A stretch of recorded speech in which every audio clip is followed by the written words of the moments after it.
Let's go, let's go, let's go.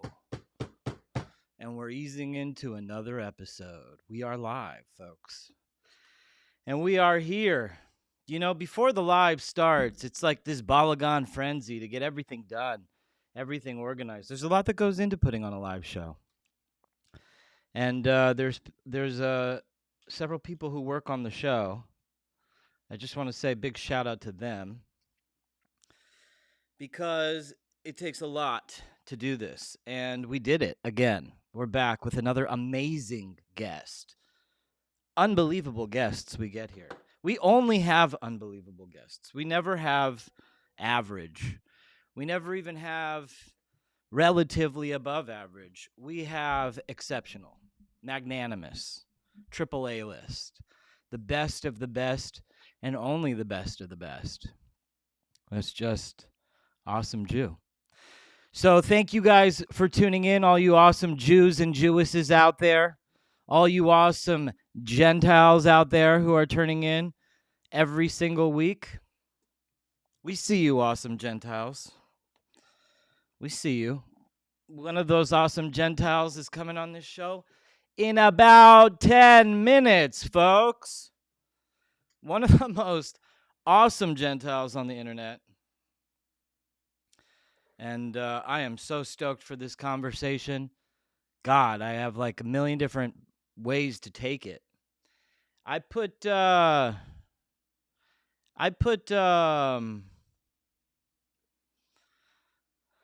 everything into this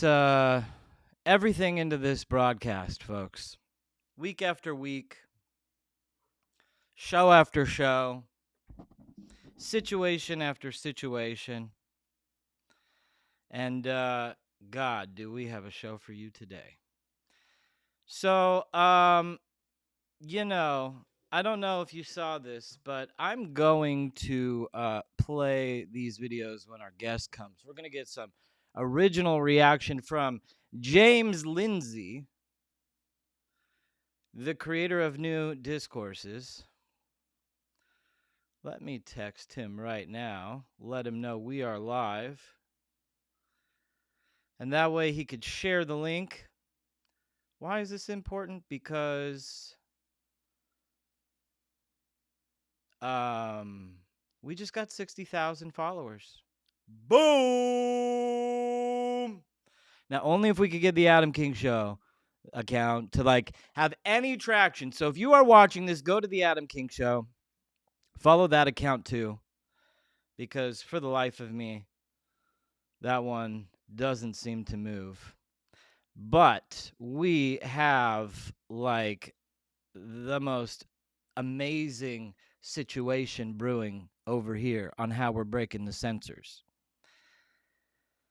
The censors, just like I came out with Awesome Jew, just want you guys to know something. I have other accounts too.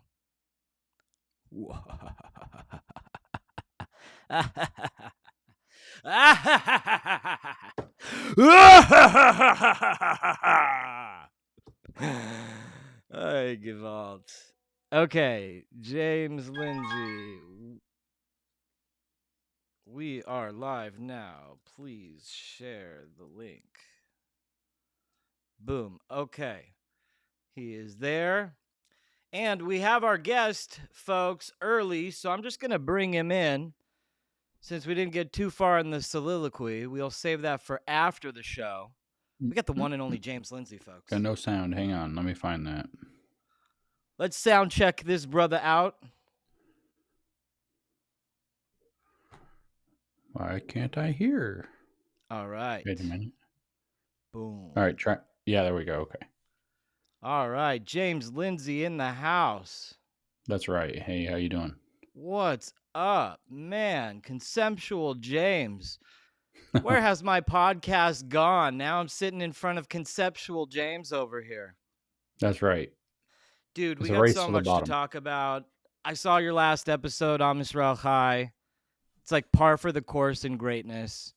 So much is going down. You just got back from Israel. I wanted to do like a picture slideshow of your trip to Israel, like just enjoy it with you. But like literally in the last 4 days, the world's changed 8 times. So Yeah. there's so many topics. I can't just focus on your trip. What do you want to talk about first? Your trip or what's going on in the world? Because I want to give at least equal time to both of them. Let's start with the trip. The trip's really inspiring, so maybe it'll give us like positive energy to talk about the rest. First of all, you inspired me to change the name of the episode. It was going to be James Lindsay's $7,000 a day trip to Israel. But now I changed it to Am Yisrael Chai Oh, well, because of your episode. It was just like, it was like, boom, and I was thinking to myself, Am Yisrael Chai is not just like, we always say it to each other as Jews, like as we're walking down the halls of Judaism. What's up, brother? Am Yisrael Chai, but it's for everybody. It's for anybody who stands with us. So Am Yisrael Chai to you, brother. And I stand in solidarity with you when I say Am Yisrael Chai. How did the trip start? I get it. Well, like with an airplane ride. Obviously, the tweet was, turns out you could just do things.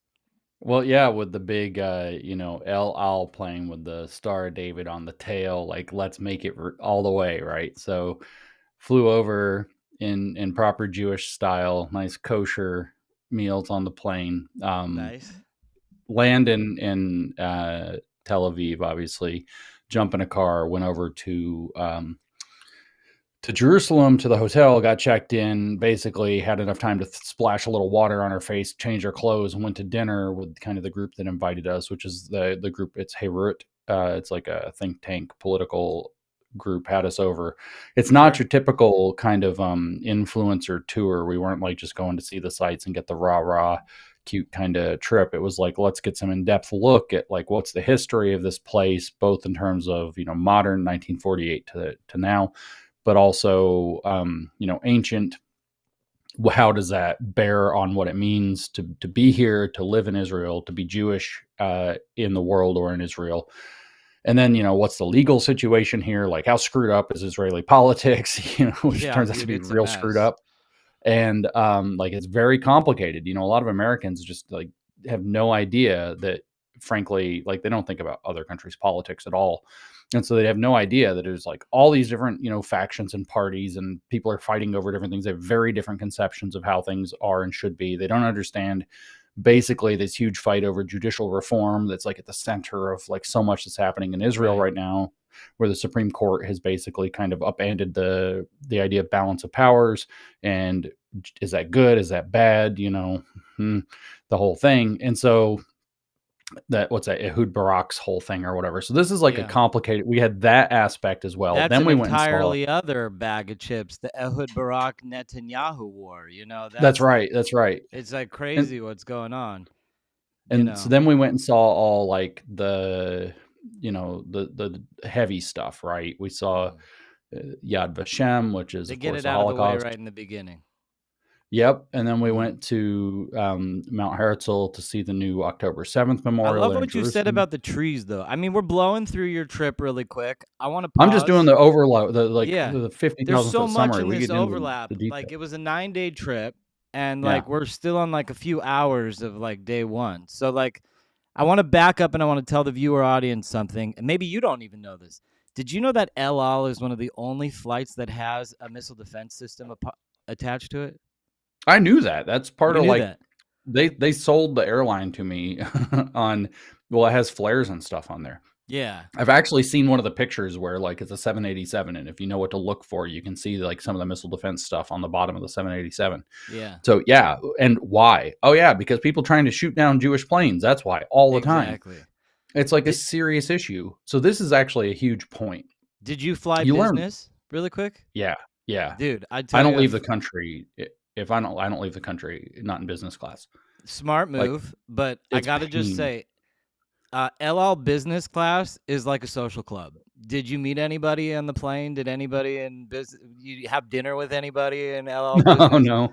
As it turns out, it's like it's worth it to fly business just for the invitation to the party. Sometimes that's funny. Be the greatest thing you've ever seen. No, I didn't. And then before we get to your thing, the group that took you out, they're called Heirut, right? Yeah. I want to just say for the audience that doesn't know Hebrew, that means freedom. So obviously that's why they would go for a guy like James Lindsay. That's right. Yeah, and so yeah, we're good friends now. It's a great organization.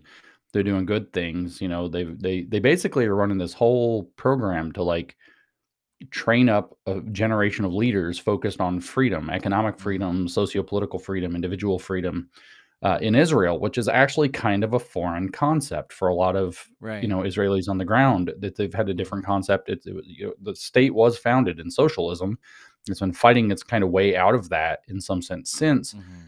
and that's just part of the reality. So this is like, frontline freedom movement kind of stuff happening Yeah. in Israel, which is like real and really important, especially as freaking productive as that place is. It would be really great to have, more economic liberty and more Right. individual liberty. Um, Liberty of speech. Israel doesn't yeah, have free speech laws. There's also like you were mentioning earlier about the system of checks and balances and how the Supreme Court kind of like rules Israel with like an iron fist. At this point, they have like complete control. The yeah, that's final right. say so. It's a very unique type of governance that's kind of unlike any other governance in the world. So, so Hayrut brought you out. Yeah. You did Yad Vashem. I paused you there. The reason I paused you is because I wanted to ask you about the trees. You mentioned this in your podcast that Oh this yeah. like Okay. deeply So affected you. So the first thing we did was at dinner, we meet everybody. And the podcast, what I said was, so it's the very first night we get there, we have this dinner. And what it's like, hey, everybody introduce yourself. So it's like some Americans first. We are kind of interspersed around the table, but we just, hey, I'm James, I do this, blah, blah, blah. All right, next guy. And it's like everybody around the table is like, hi, I'm married. I've been married for a long time or whatever, how many years. I have 5 kids, I have 7 kids, I have 3 kids, whatever it is. It's like their children and everything came first. So that was big before all their like professional accolades. Oh, I'm a renowned philosopher after they talk about their kids. And so there's this completely different priority, first of all, on life that I noticed there. And then, we go and we do the ancient stuff and the Western Wall the next morning, but then the next evening we go to Yad Vashem. Mm-hmm. So we're getting there at like sunset, and we go down and we have to get a nice cafe before we can do anything because we're in Israel. So we go Yeah, downstairs you got to into the start with a cafe. Nescafe. Yeah, you have to. And so then we went up and we got the stuff. We got our tour guide and she takes us out into the grounds, the outdoor grounds of the memorial. And there's all these trees. I mean, like it's like a forest. And all the trees have a little plaque. And she starts explaining that, everybody who's been named righteous among the nations, Mm-hmm. and there's like 27,000 people or so who have been named that, almost all of whom were during the Holocaust, for saving Jewish lives, basically at great risk to themselves, has a tree planted on the grounds of the memorial of Yad Vashem. She said it's something like 40 acres. It's a Mm-hmm. big, installation, and the museum's kind of in the middle. Yeah, and 40 And acres is huge for Israel for context. Like I'm yeah, actually looking at land right now. I want to buy land. And in the United States, my minimum is like around like I'd go as low as 100, but like I wanted like 640 acres because that's a square mile because we have so much land. In Israel, yeah, 40 acres is like the biggest property you could probably ever get your hands on. Just to yeah, give context, it's like a campus. that's Whereas like right. an American campus might be 2,000 acres, an Israeli campus is like 40 acres is like ginormous. It's huge. And so they've got these 27 some odd thousand trees intentionally planted there on the Mm-hmm. property. Some of them are quite old and big. Some of them are not as old and big. Some of them are fairly small. And they all have plaques and they all tell the name and a tiny little piece of the story of the person who risked a lot in order to help save Jewish lives. And the symbolism that they explained with the tree. So we're staring at this one tree, and she's telling a story of this lady who did all this crazy heroic stuff. I can't remember what it all was. And it's like, oh yeah, and that tree right there is Oscar Schindler's tree. Everybody wants to go see that one. You can go look at it if you want, but I think this story's like a little crazier. Wow. And so, and it's like they got a path up to Oscar Schindler's tree. It's like a big deal.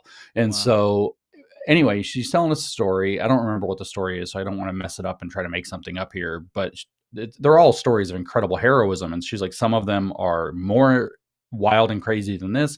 Some of them are less, but they're all like crazy inspiring. And she says the reason that we plant trees is, first of all, they symbolize life. And then second of all, you have this idea that by this person's sacrifice that they made, The tree symbolizes, it comes up from the root. That's the sacrifice, and the trunk, and then it has all these branches. And so that's like for every Jewish life saved, the branches are like their descendants. And so like she says the revenge, the idea, what's the Jewish idea of revenge for the Holocaust? Is it let's go glass Germany or something? No, it's let's have a lot of babies Right. because you couldn't wipe us out. So now we're going to make lots more Exactly. babies. And it's like this unbelievable celebration of life. It's not this, how do Yeah. we go destroy our enemies? How do we Yeah. like undermine or take over the world? How do we use our space laser to eradicate Berlin? That's like not on the menu.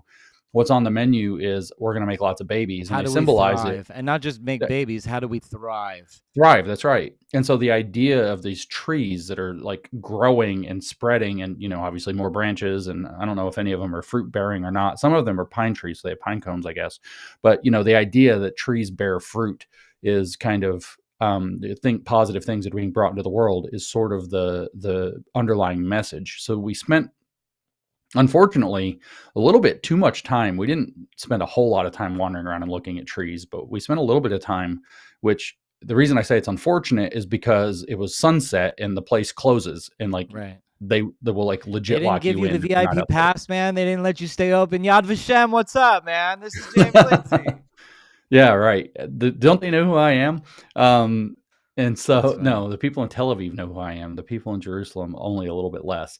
I got recognized on the street a few times in Jerusalem by That's just great. random people. Like when we went to the wall, we went to the Western Wall and we're leaving, and, it's Israel. So there's somebody's doing something that's like a party, and there's like a wedding or some huge like food. So there's a band outside playing music. I think it was the wedding. People were really dressed up, and it was like, pretty orthodox because you had like the black suits and the hats. Hmm. And so we walk through this, and like people just start recognizing me in this That's this like amazing. crowd. That And makes I'm me like, what? proud. That makes me Yeah. proud that my people are watching you. I got to But say, dude, in Tel Aviv, I got recognized on the street, like no joke, like 20 times. It was that's amazing. crazy how many times I got recognized in Tel Aviv. Does Tel Aviv But not want to be America? I mean, for everybody who LARPs on America, or for everybody who LARPs on Israel constantly about like, oh, this used to be a Palestinian land. Like these people like really strive to follow our way of life here in America in every yeah, way, no shape, joke. or form. Even the leftists in Israel want to be leftists the way that America is. You know what I'm That's saying? right. Like they're all emulating a different aspect of American culture. There's a surprising number of American flags flying around too. Like there's a Mm. lot of Israeli flags. And as somebody who's traveled a And you lot, saw that's the something. Trump flags and effigies Oh everywhere, God, obviously. Trump! Holy crap! They got like pictures of his face stuck all over the place. They love Trump. They love Trump. Somebody told me when I was there, and I don't know the stats on this, but they said that there was a poll. So I'll assume that there really was a poll, but I don't know if there was a poll. I have no reason to believe this guy made this up. But that if Israel had actually been a state, like the 51st state or whatever, Yeah. in the 2024 election, it would have voted for Trump more than any other state by 10 points. It's like Like their support for Trump. 99.98%. It's It's like really up there. legitimately insane how Yeah. much Trump is loved over there. Especially now And that the hostages were released, like the leftiest lunatics, like you have to be paid for by the WEF or something like that to not like Trump in Israel. it's true. It's crazy true. And American flags everywhere, lots of like combined Israel, like a two flag sticking up out of a thing, Israel and America. But there's Yeah. Israeli flags everywhere. And as somebody like I Right. started to say, I've traveled a lot, right? I went to Japan. I saw one Japanese. I went to their parliament. Wow. I spoke in their parliament. I saw one Japanese flag the entire time I was in Japan. You know where I saw it? With one of the guys who came with us, who Wow. wasn't even Japanese, who had it, who brought a Japanese flag. Like the patriotism in that country is awesome Yeah. and inspiring. And it's like you go to some other, like South Korea is pretty patriotic and cool, but like there's tons of like U.S. South Korea flags, but it's not the Yeah. same. Like Israel is like crazy, I like love the U.S. Israeli flag So too. good. It's like the No, way it's the cool. colors match, like especially when it's on like a really high flagpole. It's like those blue like blend into the blue of the sky, and the Oh white yeah. blends into the clouds, and then it's like the Star of David in the middle of it, and you're like, oh, and it's like God is everywhere, man. I think the Israeli flag is one of the best flags on the planet. I gotta say, Yeah, I and then love a listen lot to of how you flags, but characterize it, right? You're not like my country is everywhere or that the Jews are controlling everything everywhere. It's God is everywhere is what you see right. when you see that. It's like what is wrong with these American conservatives that don't hear this clear, like faith centered, family centered, patriotism centered, Right. defense centered mentality? Um, but yeah, so Yad Vashem, what the unbelievable. You go through, you see all the Nazi stuff, you see how horrible things are. It was shockingly less horrible than I thought it would be. It's heavy, but it was like less horrible. You could really make a Holocaust memorial like gut wrenching, like hard to Yeah. walk through. But this is like super more educational and straightforward, but it's also extremely like moving and touching, right? So you have that. They're not trying to get you to like break you. They're trying to get you to understand. That's right. That's right. They're telling the story, but then at the end, you got that room, right, where it's like a circle, and there's like all those portraits of like all the different people, and it's like this deep well down into the ground where it's Yeah. supposed to represent what's been carved out and lost out of the Yeah. mountain, and it's like super super pretty symbolic. And of course, like the big punchline of my podcast is then finally, and it got dark while we were in there. We walk out the back end, and I'm so glad it got dark actually, because it's like it would have been good in the daylight. I've went and looked at pictures, but there was just something, because you can see the lights, the city lights and the headlights and the tail lights on cars. So we walked out, and at the end of the museum there's this patio, and it's just looking at a part of, like, just part of the city. It's not like something special, it's just Jerusalem, just part of everyday Jerusalem, right? There might be something special, but I don't know what it was, and it doesn't look like there's like a monument or anything. It's not like you're looking at the Washington Monument or something. You go out and you just see everyday life. And so the tour guide, the woman, was like, "What do you see?"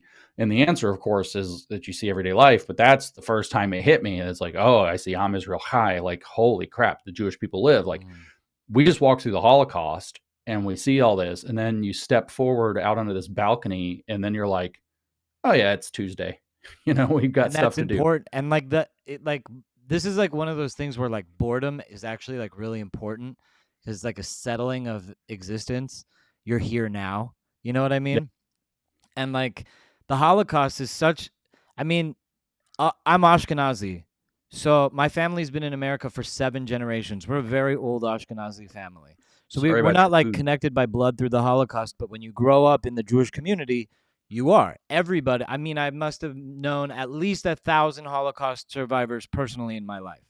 So like the legacy of the Holocaust is like the ancestral trauma is generational. I gotta say, like, you know, so much. I can't tell you how many relationships I've been in with Ashkenazi Jewish women who the traumas, the family traumas, were the reasons why the relationship never worked out. There is like Mm-hmm. this real ancestral trauma. And so that's why I love that part of the Yad Vashem, because you come out and, like you said, it's Tuesday. Like this, you kind of like when you go through such devastation that it just doesn't affect those who were in that tiny 7-year window, but it affects multiple generations. That Tuesday becomes so sacred. That boringness, that That's gotta right. get to work.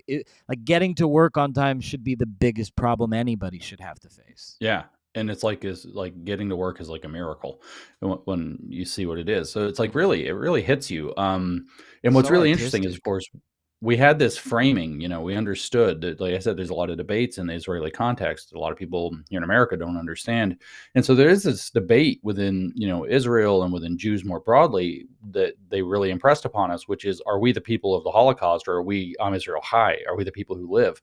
Mm-hmm. And I saw very little. I mean, I know there are people who want to be identified as victims, who want to, like, evoke that trauma as a reason to be able to get away with whatever, or to just not get criticized or whatever else. But the idea actually is that it's like, no, we're people who just, it doesn't matter what gets visited upon us, we overcome and keep going. And so that like pride and determination and grit that kind of shines through with that mentality about, well, how do we think of ourselves as a people? We're the people who keep living, Mm-hmm. as opposed to we're the people who always get attacked. It's like the little wimpy dog meme versus the big buff dog meme. And it's really, really inspiring. And that's what I started to say when you asked me about the missile defense on the plane, right? It's like, everyday life for you don't get it till you go to Israel and like actually kind of see what's going on. But it's like everyday life is your plane might get shot down. Like that's Yeah. not everyday life in America. I mean, it might be like some DEI plane crash or something, but it's Mhm. not your plane's going to get shot down by people with hostile intent who Right. want to take you out for absolutely no good reason except the terror that it Or causes. And or to relate it into more actual terms, that you go to a music festival and 1,400 people don't make it. yeah, went there. In fact, I went there with Brigadier General, the Reserve Brigadier General, Orrin Solomon is the one who actually took us, and like he's like kind of the hero of the Nova Festival as far as it goes, and he's telling us his whole story. I know you know who Billboard Chris is, and you know his like Twitter account. He put that he videoed that entire storytelling that General Solomon did. He taped the whole thing with the translator. I mean, Solomon talked in Hebrew, but he had a translator and told the whole story. And he put it up on Twitter, so anybody can go watch exactly what his heroism is, and it's so crazy. Like, again, here you got this incredible hero. He saves hundreds of lives that day. I mean, obviously, tons of people didn't make it, but he still saves hundreds of lives. You Mhm. can think of those like those trees in a sense. And he's so humble, right? So the deal was, it's October 7th. He wakes up, he has a phone call like, we need you at command now. Basically, we're getting attacked. We don't know what's going on early in the morning. And so he's like, let's get dressed. He puts on his uniform, his IDF uniform, grabs his son, who's not IDF. They strap pistols, get in the car, Wow. and go to drive to HQ. And on the way, he comes across like all these cars outside the Nova Festival site. And he's like, because he lives down in one of those kibbutzes, and he's like, this ain't right. And he sees like the Hamas Jeeps or whatever. So he stops and he's like telling these festival goers, it's you got to remember, this is like Shabbat morning, Right. really early in the morning. They're all drunk and stuff from the night before, partying, which they probably shouldn't have been doing, but it's a music festival and young people are young people. And it turns out Israelis know how to have fun too, believe it or Yeah. not. And so they were all having a good time. And he's The like party doesn't stop for basically like sure. grabbing him by like the shirt, shaking him like, you've got to run away now. Like, this isn't missiles and the Iron Dome. Like, you've got to run. And they're like, run where? And he's like, east. And he just points into the field. And so like a bunch of them won't do it, but a bunch of them do. And like I think the story is everybody who ran away and followed it. I don't know where they ended up going, but everyone who ran lived. And so he saves all those people.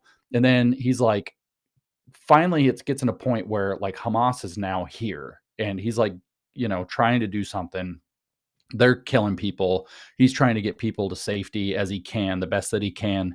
And he realizes like he's stuck in some situation. I forget what the deal is, but he's like, go watch Chris's recording and you'll get the actual details right. And he's like going to die. And he knows he's going to die. So he prays some prayer that's like, I don't know which The one, but it's like Shema. one of this. Yeah, that's it. That's It's it. called the Shema. The, so he prays the Shema and then he says at the end of it, God, just let me save these people or help me save these people, something to that effect.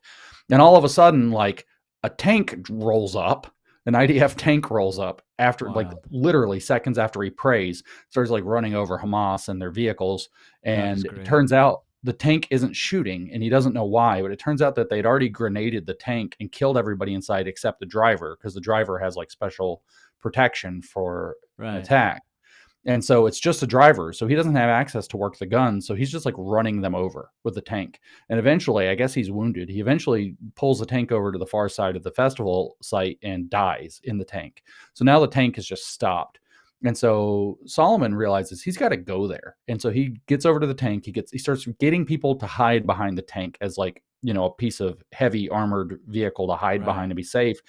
And he like Sadiq. he I forgot part of the story. He actually had this where he's stuck twice and he does the same prayer and please let me save more of these people. And then something works out. And so then anyway, he gets over to the tank. He gets the machine gun off the tank. Like, thank God the guy, it was in a tank division when he was in the army. So he knows how the machine gun works. He knows how it's attached to the tank. He gets it off the tank and he starts like fiddling with it and it's jammed. It won't shoot. And so third time's a charm. He prays the prayer. He says the thing, please Wow. just let me save these people. Baruch And Hashem. then kunk, the gun works. Amazing. See ya, Hamas. He ends up saving 70, 75 people, something like that, behind the tank. fights for 10 hours. Neither him nor his son ends up dying. Amazing, So bro. all he cares about, he comes home, doesn't even tell his wife that he went to the Noah festival or anything. Just was like, yeah, we went to the HQ. We're under attack, like kept it quiet. Yeah, And how then do you it's like, tell I your brought my wife son after home. something like that? It's like, by the And he's way, like, I brought our son home. He's okay, yeah, and hello, like, my name is Rambo. You know what I mean? Like, yeah, for real. how And do so I tell then your it's like, wife that, he was never going to tell the story. He finally starts to tell the story, like to some people privately. He was never going to tell the story. And they're like, no, people have got to hear this story. Like, there That's should be a freaking amazing. movie about this story. They And should. so people should go watch Chris's video of this. It's amazing. I will, and we'll share it too. But That's a really important thing. I didn't see the so this, story, by but the way, becomes like the other I'm gonna moment, share right? it. So I'd been to Yad Vashem the night before. No, wait, the Knesset was the night before, so that was a little bit less Yeah. impactful in terms of drama. But Well, I was before we at get to the that, I just want to say that the um like I've been there before in many instances, not just in Israel, but also in my life, where like something where like I really felt like I was in danger. And like in that moment, like I really just like turned myself to God, and I just, please help me. And yeah, God, one of the things that we say in our prayers is God is the God who saves, God is the God who listens, God is the God who hears. These are all things we repeat, because it's like there's like as you're talking about, we are the people that choose life, that, and like not to focus on the past, but to move forward to the future type of a people. It's all this is like a really like a Jewish trait. Like you said, like you were like, he says the prayer, like every Jew knows the prayer, right? That you're supposed to say yeah. right before you die. It's like, it's just like so ingrained in our culture.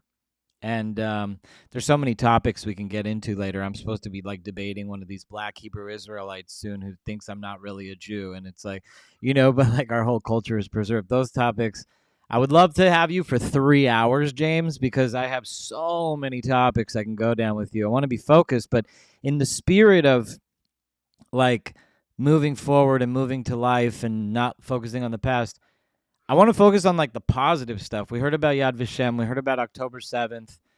Like you also posted like so many pictures at sites I never even seen before, because I obviously don't go to Christian sites in the land.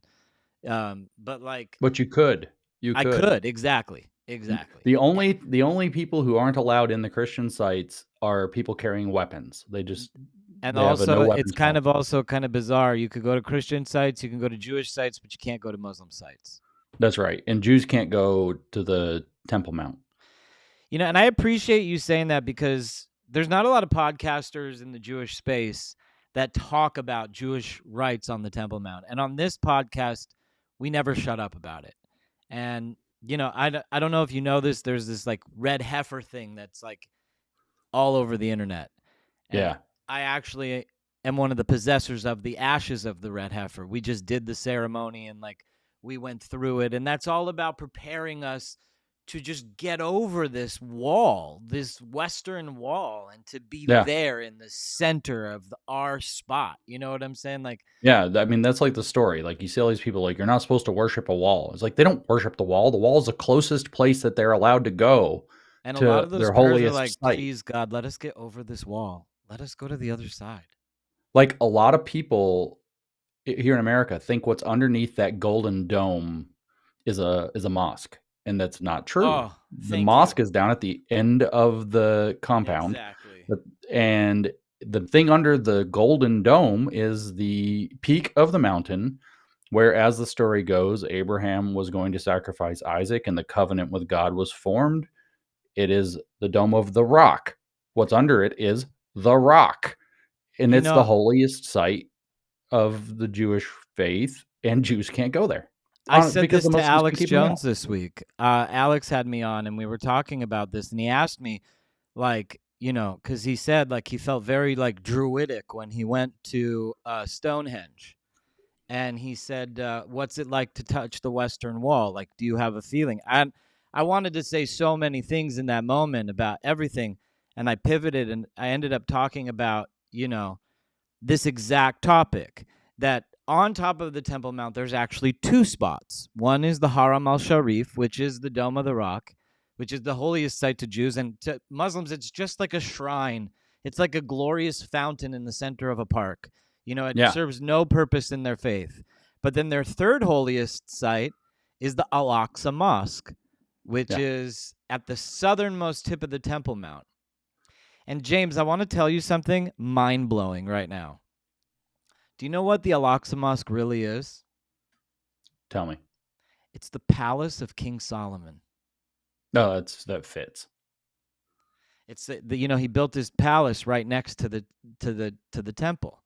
Yeah. So I just, for historiography's sake, like, I want to thank you, because not so many people understand this, that Jews really don't have rights. Like, you were talking about divisions inside of the Israeli government, and there's so many discriminatory practices against Judaism by the government of Israel. That's Where right. like the Jewish religion, the Jewish culture, our faith is limited. They're okay giving away holy Jewish sites. So I want to thank you for that, because not a lot of people who come to Israel, Jew or Gentile, mention that, and it's so Yeah. important to us. No, and so the reason that they all pray or people pray at the wall is because it's the closest they're allowed to get. And so the point isn't the wall. The point is, like you were phrasing it, to get past the wall, which is this gigantic, religious moment thing. And it's this challenge because the Muslims have possession of that territory and won't allow it. Which isn't to say that the Muslims are always like that, right? So it's actually a Muslim who owns the Church of the Holy Sepulchre, or that holds the keys to it. There's a mosque directly across the street from there. And Christians, Jews, everybody is allowed in that site, right? There's no, other than people carrying weapons at the time, there's no restriction. So it's not like there's a very clear power play happening here, Right. that people just kind of don't understand. And so And the it's an visiting to the ancient power wall, play also. a very old power play. For That's right. example, the Armenian quarter of the old city of Jerusalem. Do you know the story of how they got there? Tell me. So when the Crusaders came and conquered Jerusalem, the Crusaders had it for 40 years. Hmm.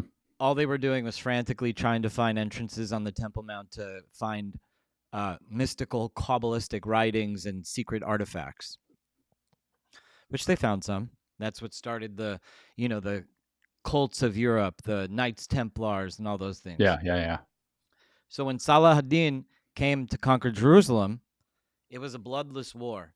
He negotiated with the Crusader king that the Crusaders would forfeit the city, and that because the Armenians were very close with Salah ad-Din at the time, that the Armenians would be brought in to be the custodians of the Christian sites, because they were A, the original Christians, the very first Christians, and B, they were a neutral party, A, Christian, and B, close to Salah ad-Din. So it's kind of a cool thing. So the Armenians actually have, like, they really sit on like the ancient stuff. They have like so many relics in the old city of Jerusalem. I actually lived in the Armenian quarter. That's how I know a lot about this. When I lived in the old city, I spent most of my time like trying to find secret entrances to Agartha and stuff like that. I was like, take me into the earth, God. I'm ready to go. That's as long as funny. I'm alive and not dead. Yeah, as long Okay, as you're so alive and not dead. out of all the spiritual sites that you went to, forgetting about drama, like let's focus on God. I don't know if you're really like a man of faith or where you sit spiritually. Your spirituality to me is a little bit ambiguous. What spot? Where did you go? Did you have a holy feeling, like a otherworldly feeling, a God feeling at any place in Israel? No, and so many people have asked me this, but what I had was this unbelievable connection to history. Mm-hmm. Probably actually the most impressive of those kinds of feelings was when we actually did go over to the area around the temple, and then we looked back to the mountain where the first thing we did in the morning was we got up and we drove to this lookout, and I wasn't exactly sure. I'm still not exactly sure why we went there, but it's obviously like We go to this mountain, and then you have this huge view of Jerusalem. We're all first day there for the first time in our lives, all of us. So we've never seen it before. And it's like, wow, and there's your first view of the temple and the Dome of the Rock. And you're like, wow. And you can see old Jerusalem laying on the mountain and all this. And you're like, wow. And then we go over there. And we did all the City of David stuff. I think the Pilgrimage Road thing was really, really impressive also. But the feeling I got down there, like the strongest feeling, you get this idea because the stones are so like shiny and smooth, even though they're 2000 plus years old, that like, holy crap, a lot of people walked up and down this road. But then there's this drainage tunnel under it. And that's where during 70 AD, when the Romans were destroying Jerusalem, that's where like a lot of Jews made their last stand, right? They hid in that tunnel, which was a drainage tunnel, which is AKA a sewage tunnel too, underneath the pilgrimage road to like basically do guerrilla warfare against the Romans, which, isn't going to go real well in the long run, but still they weren't going to go quietly. They weren't just going to die. So you have this sense of history there. But when we got up and out of that, and then we get up onto the Temple Mount complex, and then we look back, they're like, okay, see that mountain over there? And like, yeah, like, that's where you were this morning. And this was the moment where it like really kind of like socked me in the head in the sense of history in depth. And then it was like, that spot over there is where it says in Genesis that, Abraham has come across, and he's got Isaac. He's come across and he's ridden his donkey 3 days to get to this mountain. And that's where he got the first sight of the mountain that he was meant to go to with Isaac in order to do the sacrifice. And that's where Abraham, in all likelihood, looked for the first time on what ended up becoming the temple site. And then, of course, had to walk down through all this and then back up the other side. It's pretty mountainous. It's steep. And so, it's all of a sudden, it's like I felt like I got plugged into 3,500 years of history or longer, whatever it is. It was like, So it holy brought it smokes. alive to you. It brought the whole thing Yeah, alive to you. that's right. That's right. And then how does that affect your view on Western civilization? I know you're a big thinker it's when like it comes to that, but if that is like kind of like the genesis of Western that's civ, right. It's like, I got to touch the stones. Obviously I walked on those stones. I walked on the pilgrimage road, which it is, I think now, but it wasn't open to the public at the time yet where we went. Maybe some of it was, I don't know what the story is, but it wasn't fully open yet. We got to go on a VIP tour that basically the public hadn't been able to do yet. The only people down there were soldiers that were getting shown what was going on. There's a big connection there. They want the IDF people to understand what they're fighting for and what the history is and where they came from. So I felt like I got to, whether it's these stones that allegedly, Jesus was crucified on, maybe it's the right one, maybe it's not, whether it's the stone where Jesus allegedly, sweated after being betrayed, knowing he's going to be put to death. I touched those stones. I touched I walked on the road, all this stuff. I just got this sense that I'm touching the foundation that Western civilization built on. Should you rethink butter? It depends. Butter is not butter. Crucified on. You're cracking me up. Sorry about that. I'm trying to open up the super chat logo. Yeah, you're opening that. I'm like, I touched the foundation of Western civilization, and now is butter really butter? Yeah, exactly. It's hilarious.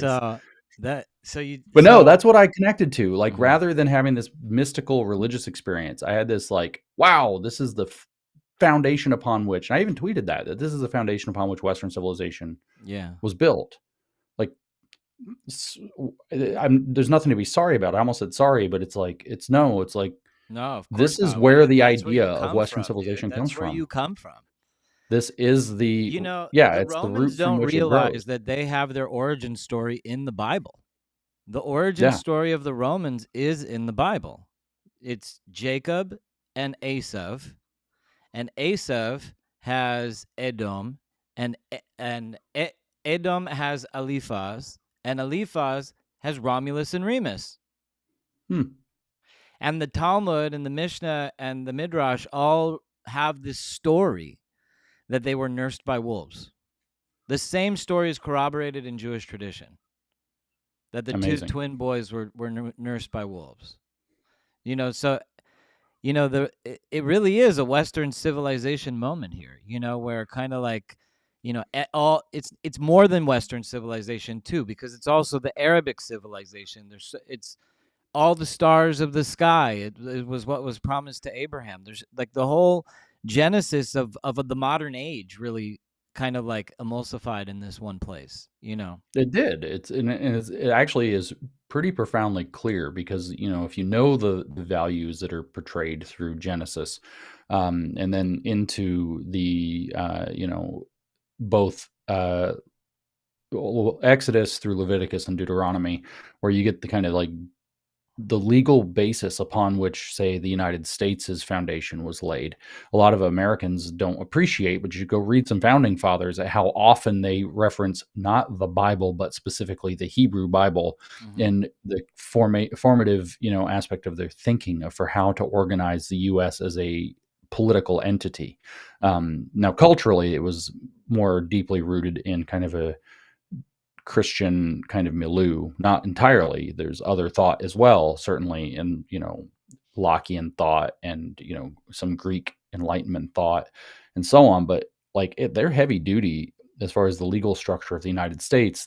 What form will our republic take is very heavily based off of more or less the Torah, which is The a very Mishnah, uncomfortable. actually. I love this Is it? story, and again, James Lindsay impresses me with his vast knowledge and understanding of things that nobody else seems to understand. The founding fathers of this country studied Talmud. They all knew Hebrew very well. Thomas Jefferson learned Talmud with Chaim Solomon, and the Mishnaic law was a heavy influence on the creation of the American Constitution and our due process of law, the way that we carry out our system of justice.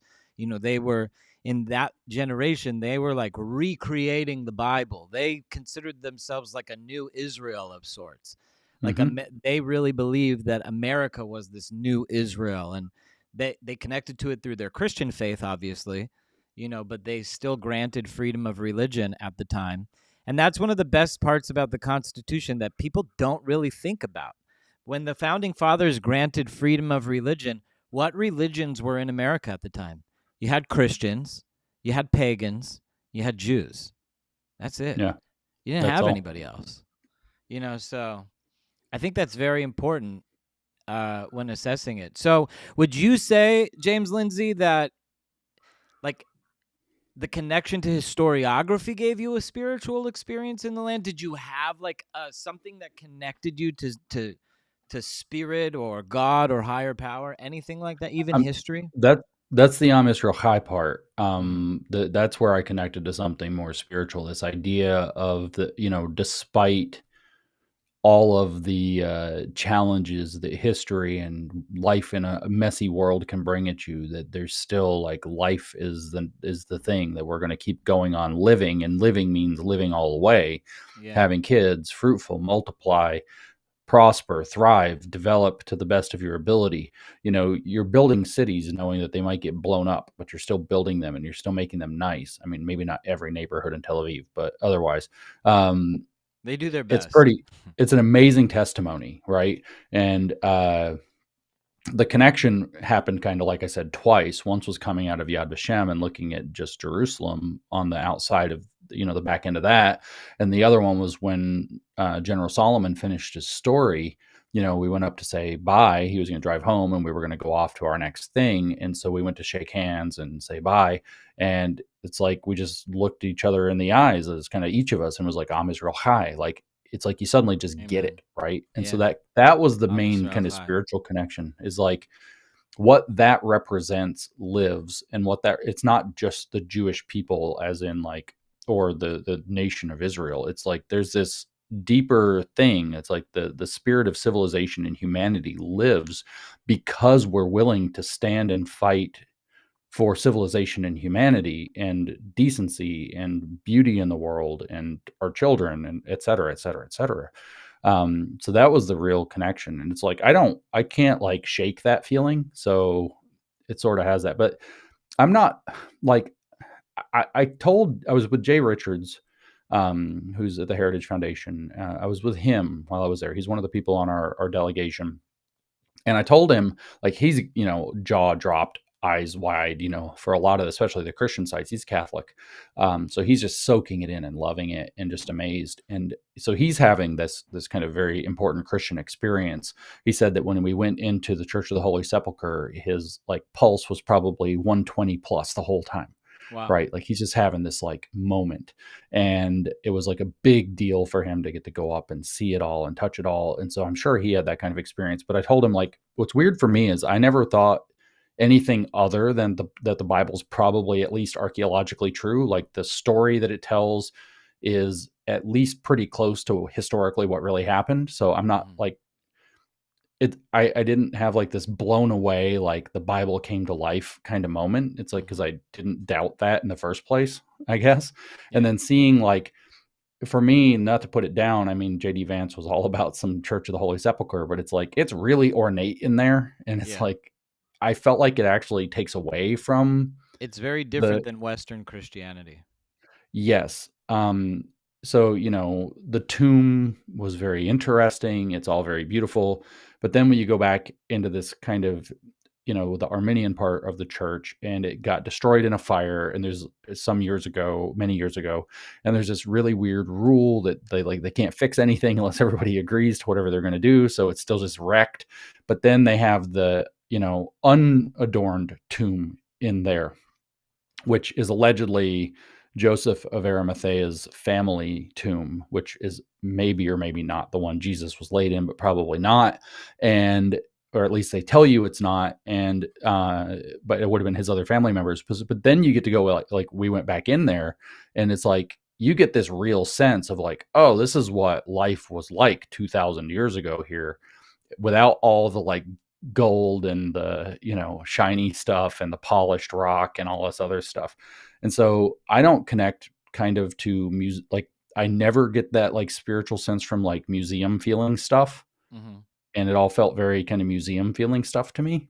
So I didn't get that. But then this connection to history and the connection to life, which life to me is kind of a more sacred thing anyway.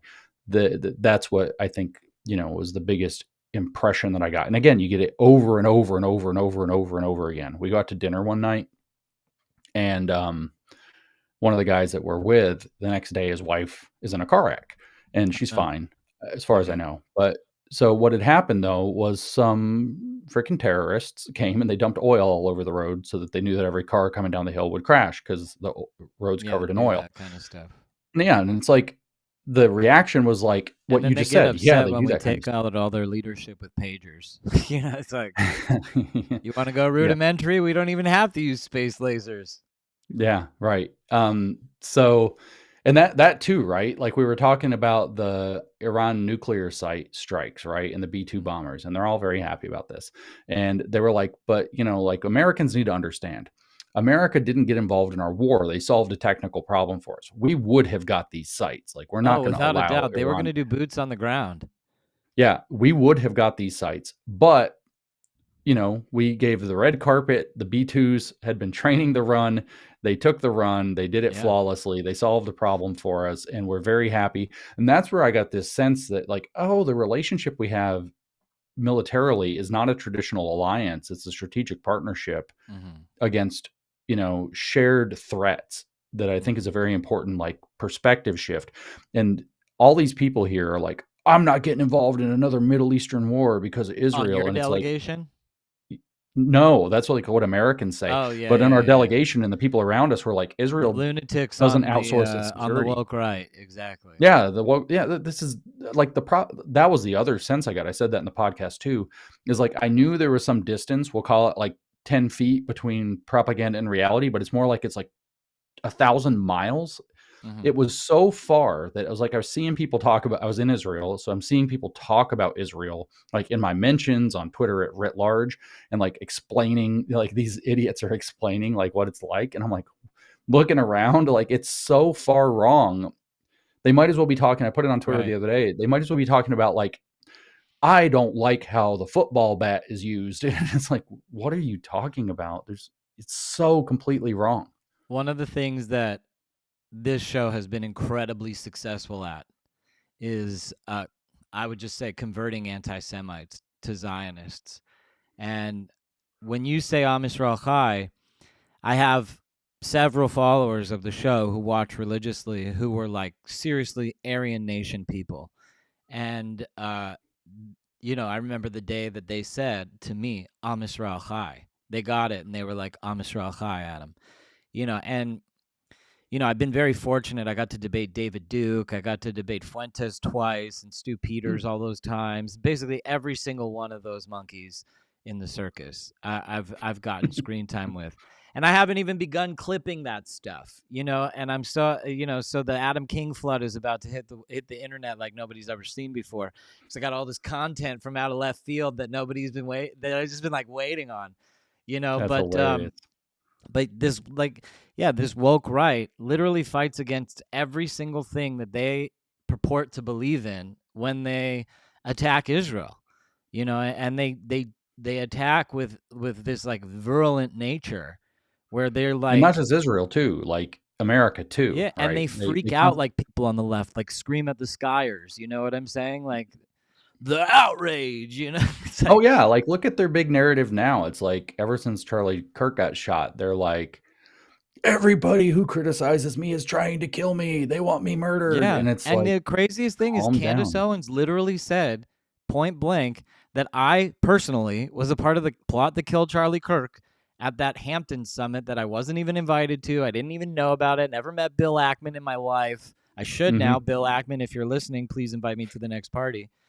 But it Yeah, was for through real. that I really got to connect with Josh Hammer, and then through some of the death threats that I got from her lunatic followers that I got to connect with Seth Dillon, who helped me, you know, with some police stuff because he got that guy in Florida who tried to, you know, do the same thing to him. So, Yeah, for like sure. these lunatics, they're like going online, inciting mob violence for free, you know, getting paid to do it. But like literally when I say for free, like no pushback, like no, it's like yelling fire in a packed building when there's no fire and having no consequences, you know. And but Yeah. it's just like, and this is what the anti-Semitic or the anti-Semitic, they're not anti-Semitic adjacent either. Like Tucker would like to be an anti-Semitic adjacent, but he's, because his platform is so big, when he platforms people, he becomes like anti-Semitic senior. You know, he just goes to the top so quickly. But you know, these when they LARP constantly about Israel, they're really LARPing about everything that the West purports to believe: family, life, values, America. One thing that I would really love, if you go back to Israel again, maybe you did on this trip. I don't know if you went to any shopping mall. They're called canyons. The Canyon No. in Tel Aviv. James, this is the coolest thing to see in Israel because for our generation. So the Canyon in Tel Aviv, they did it on accident. They didn't do it on purpose. It is literally like a cutout from like a time machine warp to American culture in the 1980s. It's like hot tub time machine everything. I mean, like it's like the way that they literally, their movie theaters are like, they like bought used movie theater equipment from the 1980s because they were so poor. It is like literally a throwback. Every place of the shopping mall is like the American shopping mall experience that doesn't even exist anymore. I remember growing up, you went to the shopping mall to go hang out with people. Now, nothing. You don't have American shopping malls. You don't have that. But in Israel, it's like it is that American culture, and it's something beautiful to see. So anyways, Isn't that thing that like Jack Posobiec was saying that we all needed was like Pizza Hut nationalism or whatever? So it's all going to be like a throwback to like the best of the 80s, and we're going to build like a nationalism out of it. And it's like Israel just did it. Like they on Israel accident. has the thing. Yeah. Once again, they have the thing that they don't, that the woke right's against. It's so freaking funny. No, I've got to. I'll probably be going back pretty soon, actually. I'd Too, love for you to come on my trip. I just started putting this trip together. It's called the Anti-Semites Trip to Israel. And it has some big names of people who were on the fence. And I'm putting this out there to anybody, including Fuentes. I said it on Jones to Fuentes. He's welcome to come too. Because I'm identifying people who I think are on the fence, who could possibly, if truly proven wrong, could say, that they're wrong and Israel's a great place. And so, like, I have seats on this trip. I'm only taking 10 people, and I got huge names that are already committed to the trip. So hopefully we're going to do it in like February, March, if I could finish up my real job first. I'm not here just trying to make money off of clicks. I actually don't make any money off of clicks. I have a store, and it's really so that I could put $7,000. people's faces on shirts and make fun of them, like Candace No. Owens. That's pretty much the only reason I do it, is to troll harder. That's So. right. And my trolling worked $7,000. so great. I got James freaking Lindsay on the show to talk about a variety of things. Israel is amazing, everything. I don't know if you saw this. I'm going to throw it up on the screen really quick, but there was, I put this as the flyer to our episode. Did you see this? Where is it? Did it get taken down? This, they just put a giant newspaper article up about J.D. Vance being the disengagement from Israel president. Oh yeah, I saw that. The first post-Israel exactly guy or whatever, and what a picture they picked. The American conservative. He's practically like Zig Heiling on the thing. Yeah, he's like waving to the crowd very clearly, but they've caught not a this Zig moment. Heil, but they cropped it because they want to make it look like a Zig Heil. That's right. They want to make him look like that, and it's like, man, JD, you're in a hot bird seat right now. Like, he is like, he's got his little circumstance. He's built around himself, and boy, oh boy, is he in a pinch. Yeah. JD Vance can lead a post-Israel America by the American conservative, and the American conservative was founded by Pat Buchanan, the woke rights little darling that they all want to give the Presidential Medal of Freedom. And even Tucker though Trump Carlson literally said, Tucker Carlson is really like Pat Buchanan 2.0. That's right. And like, I found this clip the other day, I put it up on social media, of Trump back in the day talking to Jay Leno on the Tonight Show about Pat Buchanan. And he's just like, he's having some Nazi love affair with the Third Reich. And it's like hilarious. Like, Trump like straight up said that about Buchanan back in the 90s. But yeah, so, there's this guy I'm talking to right now. I shared some of his stuff that he's dug up, showing that NIAS, the Iranian lobby, actually had something to do with like the formation of the American conservative. Like, what? And they're the post-liberal or post-Israel America guys. Really, Iran? What a surprise! What's going on there? And so, dirty dealings, man. Things are not as they seem for a lot of Americans. I've been trying to tell Americans for like 3 years, 4 years, like, communists infiltrate everything. Right. And it's not just communists. Strategy. That's right. Lenin talked about it. He's like, the best way to control the opposition is to become the opposition ourselves. Right. But the problem is the meme of controlled opposition has got stuck to the rhinos, which doesn't fail. Like, they are controlled opposition in the sense that they don't do enough, right? So they're like the withholders. But on the other hand, you can be controlled opposition the other way by going too far and alienating people. Like, take these lunatics coming out like, we're going to repeal the 19th Amendment because all these women keep voting for Democrats, right? Okay, fine. What power do you have to do that? What power are you ever going to get to amend the Constitution? Right. You can't even win a basic election. You're going to amend the Constitution? This isn't going to happen. So what does that mean that they're doing? What they're doing is they're putting out this message that rallies those exact women that they're saying are the problem to go out and vote stronger for Democrats so that Republicans lose elections. And we're supposed to not understand this strategy because we're all supposed to be so dumb that we take what they're doing at face value. No, they really are against the 19th Amendment because they think men are better than women for whatever set of reasons. Bull crap. They're getting Democrat women to vote in record numbers because Democrats win elections when that happens. That's the whole point of this. And the American conservative is, like with this stuff, is just another example of this dialectical agitprop, which also, they blame Heritage on Jews. Foundation. Did you know that Heritage pays Tucker $75,000 an episode? They paid him. I saw that there was a marketing agreement there. Joel Mulberry put out a big report on it. He was paid $1.2 million by Heritage Foundation, which was a 775% media increase, spending in media advertising increase. And they wrote it off as advertising, but it really was like 1.2 million from a nonprofit, went straight into Tucker's pocket for whatever, so all these people are at Heritage. I imagine your buddy from your trip has a lot to say right now. What a weird timing to get back from that trip.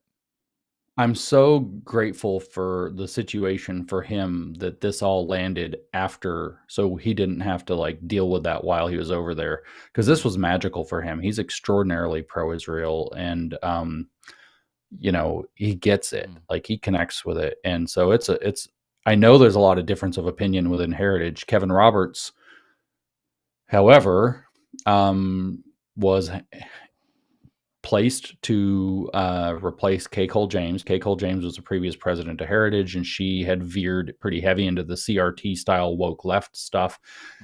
They had to replace her. They replace her with Kevin Roberts, who comes from this Texas Policy Institute. And he's, pretty tightly connected to a lot of these Claremont folks, and that helped him get that job. And ever since, it's like there's been this kind of like factional thing going on there. Kevin's showing up, sitting down with at the time Senator J.D. Vance, now obviously Vice President, but he was Senator J.D. Vance at the time, and Patrick Deneen, talking about the need for regime change. That's the title of Deneen's book, for a fundamentally new order, which Deneen is a post-liberal philosopher at Notre Dame, recommends something he calls a mixed constitution, mixed monarchy, aristocracy, and limited democracy, to replace the classically liberal constitution. He's one of these guys where classical liberalism and John Locke... Anything to lessen the power of the people. Anything to lessen the power of the people. Right. Well, the problem, of course, is that the people will make their own decisions. And if they make their own decisions, my goodness, they might make the wrong decisions. God forbid, they might choose to drink raw milk. I mean, we have to control them. We have to make sure they can only drink pasteurized milk. I mean, like, give me a break. They're going to kill themselves, these silly, stupid humans. Yeah. So, I mean, but this is the thing is, so Heritage has landed itself in a bucket of trouble this week, and it's sort of all unnecessary, right? I guess the story is that they kind had of canceled... volunteered to make those comments. Like, he wasn't being pressed. No, the only pressure came from the fact that they had updated their donation page and removed the verbiage saying, that they had a friendship with Tucker Carlson, effectively, from what I understand, actually by coincidence, right after Tucker interviews Fuentes. So now all of a sudden some journalists picked this up. I think Jason Hart picked it up and is like, why did they change that? Maybe Heritage is backing away from Tucker. So then all of a sudden Kevin decides he has to make this statement without approving it with anybody. That's like, no, we love Tucker. Like, Tucker's great. Like, it doesn't like, we're not going to cancel people or whatever because, they and then just the whole thing fluff gets the warped into like the Jews are trying to cancel people. The Jews, and me, culture. Jews, it's like and a James. psyop. It's a total psyop to get people to like get mad at Jews for the new thing because the war's over. It's like a nonstop Jew LARP. And as far as Tucker Carlson is concerned, like, obviously Randy Fine came out the other day and said he's the most, he is the biggest anti-Semite in the country. Would you agree with that?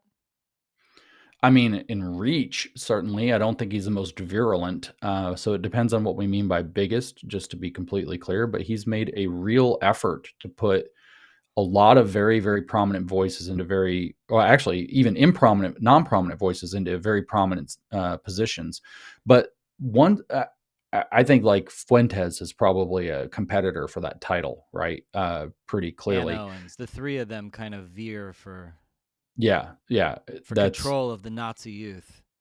Yeah, I think that's pretty clear. What do they call Gen Z is getting called? They're calling themselves the Lebensborn. Like Generation They're trying Zyklon. To get the Lebensborn. Yeah, they are, right? But there are people that are calling them Generation Zyklon. That's what the Z stands for. And then they're like calling them like Zoomerwaffen, and it's like, ugh, dudes, like, I know you don't have any shame in your generation and you can't stand if somebody like criticizes you from the outside, but like, holy crap, like, straighten up. I know a ton of Gen Z people think it's going to win an election. You know what I'm saying? Well, Like, I don't believe that for 1 second, the actually. craziest part about it, like when people like goose step around Fuentes and think he's going to be president one day, the craziest thing is like, okay, so we're like the conservative right, and you don't even have consensus on the conservative right that like Hitler was good, that you're trying to get everybody to believe that Hitler was good. And then after that, to become president, then you have to go convince the Democrats. And if Democrats to say anything kindly about them, they will never goose step the Fuhrer. That is just not going to happen. They are just Yeah. not going to do that. You know, They're not gonna do it. so it's No, like absolutely not. and that's why JD Vance is very peculiar to me. Almost like a controlled opposition, this like trying to tear things away from MAGA. Because it's no doubt that there's a division in MAGA. And I want your take on this because 2016, obviously not obvious to you, but I was very involved in 2016, I was very close with Elliot Broidy, who was an amazing patriot, lover of the Constitution, huge powerhouse, was finance chair of the Republican Party at the time, got in that scandal, and literally they forced him out. The Playboy Playmate scandal, Oh, yeah. which I happened to have some sort of association to because it was the Qataris that hacked his emails, and I also got into some trouble with Mueller over that whole thing because the Qataris hacked Elliot's emails. Long story, different day. But 2016, Elliot Broidy brought more than 60% of Trump's budget for the entire campaign. Trump put in like $200 million, and Elliot put in $428 million into that campaign through Jewish donors. It was incredible, and I knew a lot of them personally. So I was really front row and center of like what Jewish power is, what it's capable of, and what it's not capable of. 2020, the Jews tried again. 2024, it is like clearly arguable, without any doubt, that without Jewish financial support, we would be in communist Kamala's hellhole. Oh, yeah, totally. And so how does that financial support, which has been woven into MAGA as like this really positive thing, one thing that, let's just say, the Jews did that was good for all the people who can't, admit anything good that Jews do, we just, are only bad. How do Jews get involved? How do Republican Jews get involved in 2028 if JD Vance is the front runner and Tucker Carlson is his puppeteer? This is what I'm saying. Like, I've thought from basically October 8th or 9th, 23, like right after the whole thing happens in Israel, I'm like, oh, Gaza Floyd is coming, right? So they're going to pretend that poor Gaza is George Floyd and Israel is big bad Derek Chauvin with his knee like on his shoulder, choking him. I can't breathe or whatever. And I was like, this is going to get crazy, right? So everybody that had a half of a brain immediately knew. Like, I knew this on October 7th. I'm catching footage of all the horror happening in Israel, and I'm like, what's the left going to do? And I'm like, there's going to be pro-Palestine or whatever protests like all over America now. And they were that night, like literally that night. And they were October everywhere, 8th. every university.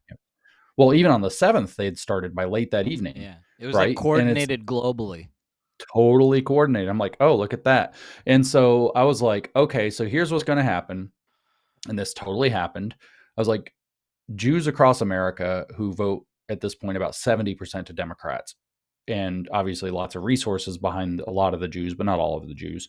There are poor Jews too, believe it or not, but a lot of resources. And it's sad because that poor Jew is usually the guy who bears the brunt of the Rothschilds, is Yossi, the falafel maker. It's like, we hate the Rothschilds who rule the world, so let's go attack Yossi, the falafel maker, who's barely surviving. It's and who makes a killer falafel. And so, so anyways, I'm like watching this. You want some hummus, James Lindsay? You want some hummus? Only if I can sit in a tower in Jerusalem and scheme with my hummus. You just got invited to the next Elders of Zion meeting. There we go. And so let's go. That's what they say. Let's go. That's what, Tucker actually busted us. That's actually what we do at the Elders of Zion. We sit around. That's what the Tower of David's actually for. Yeah. The secret meeting overlooking the city.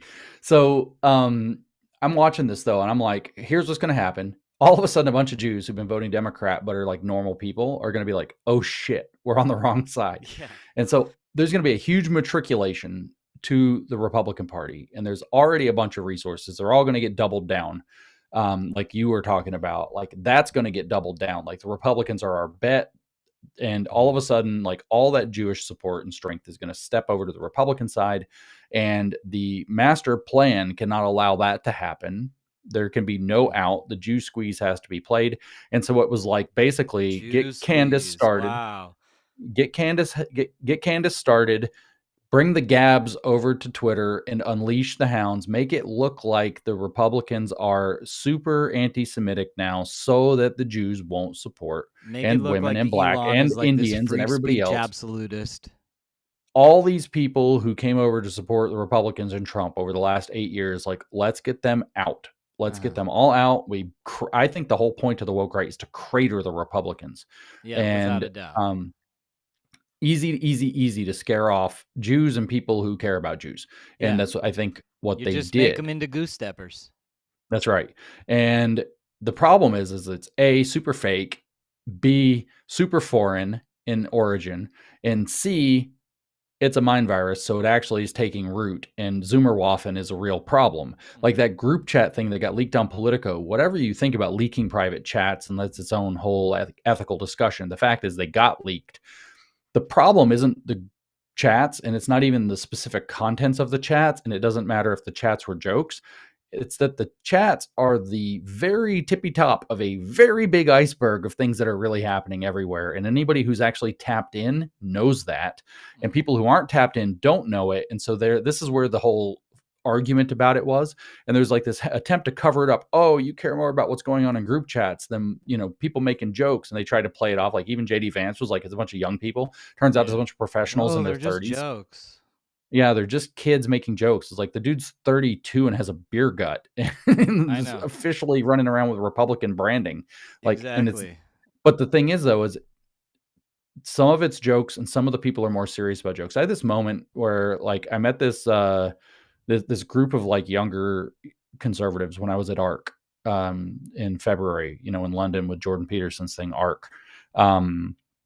Alliance for Responsible Citizenship. And so I got this one chick, and she's like really smart young woman. She's like kind of edgy. It's very Zoomer. And I'm like, whatever. And she texts me one day and she's like, oh my God. And I'm like, what? She's like, I hate the woke right. And I'm like, you kind of are the woke right. Like, what do you hate about them?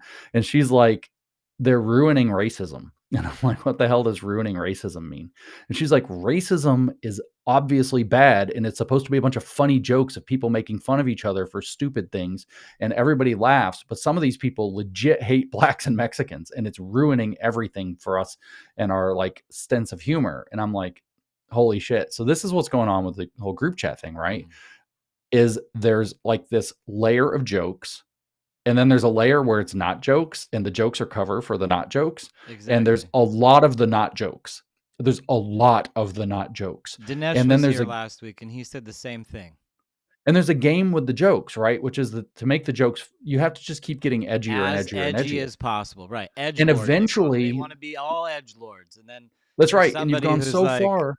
Yeah, exactly. You fall off the edge, you can't come back. And that's the problem. And it's like suddenly you're like so normalized in saying and thinking those things that it's like kind of gets messed up. It's almost like there's an influence to push people into being edgelords, because that, like what you just said, there's a point where you go over the edge. You're trying so hard to walk the edge that you fall over the edge and you can't come back.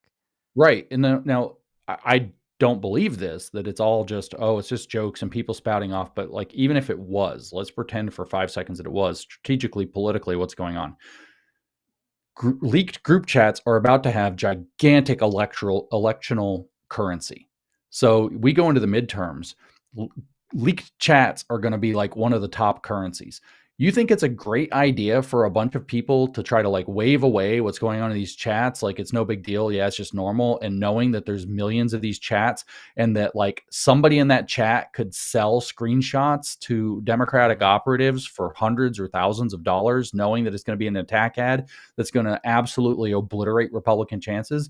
And these people are supposed to be professional conservatives and that actually want to win elections, and they can't control themselves in their group chat. Like, are you out of your mind? Like, that's even believing there's no real problem. The craziest thing is the group chat. Like, I'm like always on private text messages, not even DMs, text messages with people like Jake Shields and Milo Yiannopoulos, others like, just like like a good American, you go out and you talk to the people on the other side, and I've had a warm reception from everybody, including David Duke, for crying out loud. So whatever God is doing with me is really miraculous. But in this process of getting to know all these people, like I have like this, good faith attitude working with them that they're not going to like screenshot anything we say or anything like that. But like every time I say something, I have like this in the back of my head, I'm talking to so-and-so here, like, how do I know I'm not going to get screenshot leaked or something? Like, be mindful of everything you say.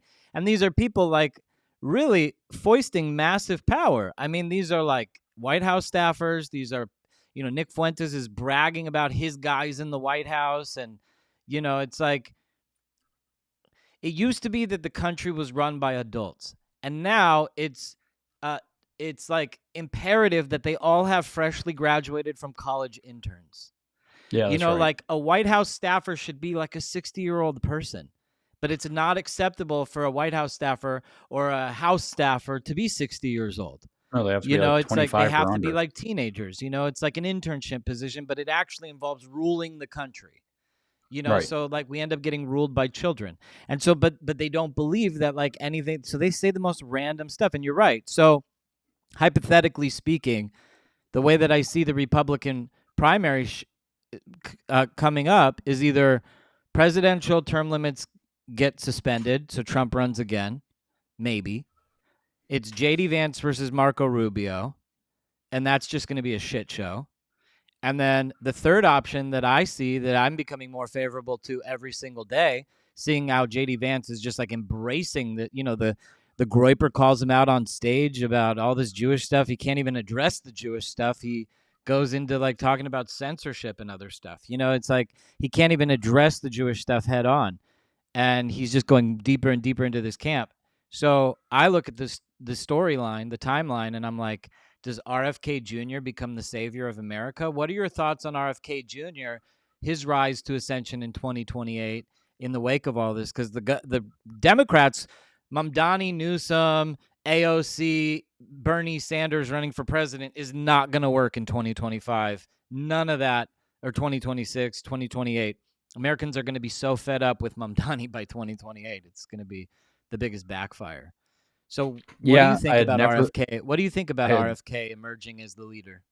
I have never thought of that. I thought that there was this possibility that DeSantis would try to do some kind of a boomerang and try to throw overcome. him in the primary. DeSantis, Rubio, Vance ripping each other apart.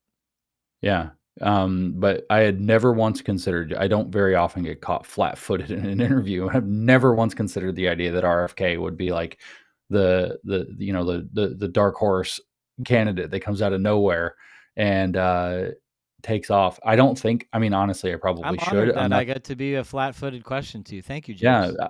I honestly don't even think that much about RFK. Not saying that I'm thinking badly of him. I just don't consider him much one way or the other. I'm not very into the MAGA side of things. I know that a lot of people I respect really are. So I don't MAGA's really kind have of like street legitimacy. He's like a blue Republican. No, it's true. I don't know if he even is a Republican or if he's an like independent, but like to Republicans, that's how they see him. They see him like he's one of us because of MAGA. Right. I mean, that's an actually very interesting proposition. And he could save the Democrat Party. He really could be the savior of the Democrats. Now, I will tell you, so yesterday I came back from New York City. So I was in New York the last couple of days. I went up there for Epoch Times /NTD. It's technically NTD, but nobody knows what NTD is unless you say it's Epoch Times. But it's like their TV studio. So I went and did their election 2025 coverage show with a handful of I was on the panel, right? So there's like 8 of us. And so there's some people who are on the right, some people who are Democrats on the left. And like we were all talking. And like they're nervous about what Mamdani represents for the Democrats going forward. They're nervous about what like all this trans stuff has done to the Democrats. It appears now they're very Democrat still, and they're very party oriented still, but it appears that there's a much broader and kind of by the same forces you would imagine silenced coalition building on the center left that's not out of its mind, right? And they do believe silly things like that socialism can work if it's light enough, And but sometimes they believe in like that trans is a real thing. yeah, well, not these people were actually like not so happy about that. And so I would say there's that's this more huge center than center left if they're not happy about the trans. there is a huge opportunity for a figure like that I agree. coming up. Is And my if we whole love point. America, we want the Democrat Party to be healthy. I've said that since I We started don't doing want them this, to and be it's like so crippled that 2012. it's like our leg up in the election. We want them to be we want both parties to be as American and vibrant and thriving as it gets. Or Yeah, you the don't fact love that America. the Democrats being communist and hating America is a real problem. The Mhm. fact that the Republicans are like, aha, hating America is what made them win. Let's Right. copy that. Like, is not a good like. And of course, the Republicans. It's not fair to say that. More Republicans than not are horrified by what's going on the woke right. A lot of them are caught in this, like either unaware or they thought it might go away. A lot of them still think don't give it attention. But these things I saw earlier, that Misfit Patriot guy said they're like mushrooms, they grow in the dark. Like we can't ignore these problems. We're going to have to bring sunlight to them. We can't ignore Tucker Carlson out of the room. We can't ignore Nick Fuentes off of the table. Like they're going to have to be addressed. Or Nick Fuentes, as I like to call him now, somebody else thought this up. I don't know. I remember who it was, but Burrito Mussolini is killing me this week. Burrito Mussolini. There are things that these people have to be addressed. Like the fact, like there's going to be a big thing coming, like right now, I've already seen it start. So it's coming. It's going to be a big story. It's come up a few times and it always gets squashed by the groypers being like wild animals. Nick Fuentes' engagement is fake. It is undeniable. He ratioed Elon Musk And we're not yesterday. talking Like, about engagement to a woman. no, certainly not. Absolutely not. No, not that. How could you? That's gross. Ah. Who would touch a woman? What the hell? I'm not gay. Yeah, like come on, dude. But no, and now he's a vegetarian too. Like, okay, cool. Whatever. But he's soy, bro. that's right, soy. Soy, that's I am in burrito Mussolini language. So it's totally there. But So funny. That's what his we should call engagement, groypers, soy bros. they are. Now that we know that he's a And the vegetarian, craziest totally. thing is one of the things, like everybody talks about the groypers, but part of being a groyper is that you're anonymous. So it's almost like they're talking about an invisible entity that doesn't exist. It's like that's got some strategic purpose. But the fact is that the engagement that they get online is not real. Like it's not that it's conceptually impossible to ratio Elon Musk, but when you get like 10,000 views and 9,000 likes on your reply tweet in like 10 minutes, like or 20 minutes, is like something super fake happening here. And some people have brought this up. Sarah Fields went after this a while back, showing like this engagement that he's getting online can't possibly be real. And the groypers went after her like I don't think I've ever seen. They Like love this going after story women. is Anytime they could go people after a woman. people have noticed this though. This story is going to come out, and the fact that Nick Fuentes' whole shtick is a freaking psyops, and the question then is who runs the bots that are making this happen? I thought you were a Fed. It was literally it was the meme, like the meme with the Spider-Mans. Spider-Man meme. Like it was the meme coming to life. They're always doing the meme, the meme come to life. Look, it's the meme coming to life. And then there's Spider-Man. You're the Fed. Oh, you're the Fed. It was so funny. He did the meme. I want to show you something that happened to me yesterday, because we're talking about astroturfing Nick Fuentes.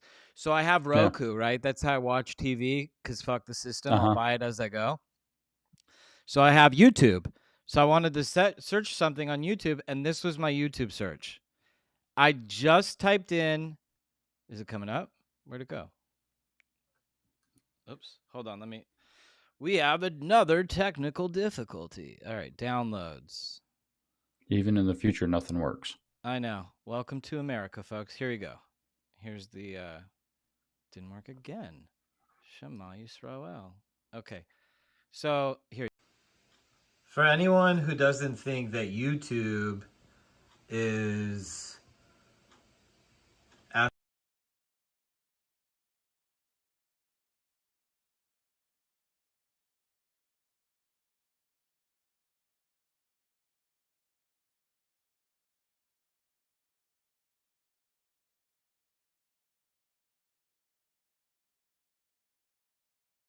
you ask me, does not make sense. And that's on Does not YouTube. make sense. Yeah. That's YouTube. All you got to do is type in an N, and Nick Fuentes comes up first. There's so many jokes here. All right, say one of them. I mean, you just did. You type in an N and you get Nick Fuentes. There's a word that starts with N, and so yeah. Their favorite. But he loves. Yeah, it's his favorite word. But like the fact that this guy's like totally like been like they've been mainstreaming him on purpose. Like you got the New York Times making him look like James Dean. They don't put him in a picture where he looks like he's got his cat ears on and he looks, scrawny and disheveled, which is frequent. They don't have him like crossing his legs where he's on his like mandate in his little red hoodie. No, they got him looking like gruff. Like, so somebody sent me a picture of the New York Times, cover picture or whatever. Yeah, that's crazy that they put him on the cover and they were of like, the Times. Yeah, they were like, "Oh my God, the New York Times managed to make him look heterosexual. What the hell?" And so the fact that there's like this clear, I said Jew squeeze earlier, but now they really they caricaturized him to be like very James Dean-esque. That's right. So there's this scissor maneuver here that's happening where both sides are like they're characterizing, oh, this is the super dangerous guy nobody should like. P.S. The New York Times says nobody like him, so therefore you should like him. Who is going to replace Charlie Kirk, right? And so it's like, oh my gosh, it's very obvious what they're doing. It is so crazy that he like literally. Dinesh was on my show last week and showed a text message from his phone where Charlie Kirk was admonishing Dinesh for going on Alex Jones and debating Fuentes, calling him vermin. Said he's vermin. Yeah, and so like this platforming of him, it did come out of nowhere. It was really surprising, but and also he's trying to walk back a lot of comments. He tried to say the other day that Hitler wasn't a good guy, and it's so there is this like trying to platform him in some sort of he also said mainstream positive light because they need him to be connected to Trump. They need him to be kind of like this great divider of the Republican Party, and he is the fool for the fuel and is just going for it. All of them are just going for it. Tucker, Candace, absolutely, all the woke right, they're all going for it just to divide the party and have a lot of a little. And Alex asked me, he's like, what is he was like, do you think Tucker's an anti-Semite? And I was like, yeah, he is. He's also using it to divide the party. And he's like, what do you mean? And I was like, Tucker's view of the Republican Party is a very small party. And Trump and MAGA is a very big party. It's it's the biggest possible tent for the Republican Party. It's like the president's going to go hug a rainbow flag to show people that they're welcome in the party. And that was what MAGA was, not this like everybody but you or only the whites. It's like it's always been kind of like the Charlottesville psyop that's been running on MAGA behind the scenes. So that's right. That's exactly what it is. And shrink and divide the party is exactly what he's doing. Israel is like these guys. It's always the issue is never the issue. The issue is always the revolution. So they have their political goals that they have. So I like the fact that it turns out that the shape of the country of Israel looks very much like a wedge, right? Because they're using Israel, like they've got the Golan Heights in their hands and they're just like driving the sharp point down to cut the party in half. It's like a knife. It does. It looks just like a knife. That would be an amazing Ben Garrison meme. Ben, if you're listening, do the meme, credit James Lindsay. That's right. Put James Lindsay in the back of the meme, like just for a shout out. Yeah, they so this is what they're doing. Like Israel. Also, it's so amazing that you just said that too, because when you were saying Gaza Floyd and using this terminology, like I always say that like whenever the secret establishment needs to divide people and get them crazy, there's two things that make people literally take to the streets and burn shit down. One is a cop killing a black person, and two is anything Israel and the Palestinians, any Palestinian sympathizing thing. Those two little things, and that is Gaza Floyd. That is like Gaza Floyd in a nutshell. So and that's the formula. It's totally the formula. And so this is what I think they're doing. I think they're splitting the Republican Party. They're trying to make sure that it can't win going forward. I mean, you get the Groypers coming out saying they're jubilant about the results in the election the other day, Mamdani, Virginia, New Jersey. Prop 50 out in California, and they're jubilant about this because it shows that they have the power to control what the Republicans are going to do. Either go with us against Israel, or else we're going to ruin your electoral chances. Then you tap that into the J.D. Vance American conservative profile that says he's the first post-Israel American leader. And I don't want to cut you off and interrupt you, because everything that you say is diamonds coming out of your mouth. But I just want to point out that in 2024, these people were all publicly supporting Kamala Harris. They were publicly disavowing Trump and MAGA, and it was all because of what that wedge you're talking about, Israel. They said Trump supports Israel, we can't support Trump. And Fuentes publicly supported Kamala, and for some reason they immediately try to mainstream them back and say, oh, you're MAGA. And they try to claim like they are MAGA. Yeah, exactly. And this is exactly what they did. Like Fuentes is out saying he's going to go ruin Michigan so that Trump loses the swing state and can't win. Right. Just watch me. Turns out he fails, does not succeed at this. And he's supporting Kamala. And so, all this, then Trump gets elected and he's like, we won. It's like, get out, you loser. It's always but so this crazy. Is, and then well, the average conservative right now is so pissed off and sick of cancel culture that they're basically held by their balls by the specter of cancel culture, to where we have to now have like some pretend open debate as to whether the groypers who are openly anti-MAGA are part of it or not. Because if we don't, oh my God, we're canceling somebody. And they're all anonymous too. That's the craziest thing, is like we care about people who don't even care to put their face behind their ideas. Yeah, we don't actually know how many of them there are. They're so ashamed to publicly come out. I can't tell you how many DMs I get. Oh, they think that if they come out that they're goose-stepping Hitler and they love Hitler, that they're going to lose their jobs. And for some reason, they think that's going to, like, they're going to win an election, but they're too afraid to put a picture on their profile because they'll lose their jobs. Yeah. And they think that Hitler's a party platform that the Republicans should adopt.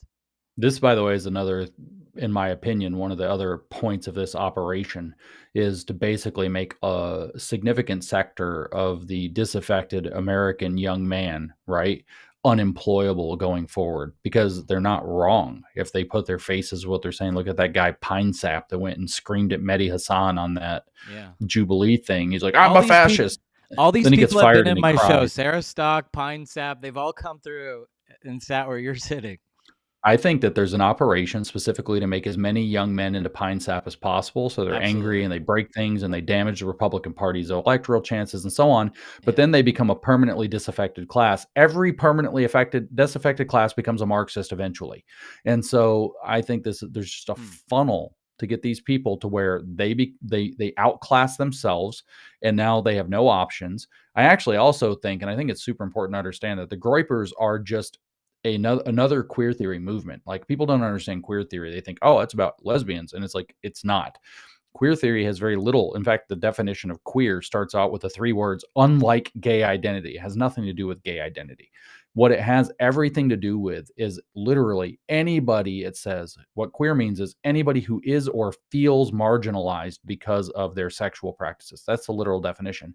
Well, all you have to do is say, well, what sexual practices are we talking about? And it's literally abnormal ones, right? So the actual definition of, well, sure. Yeah.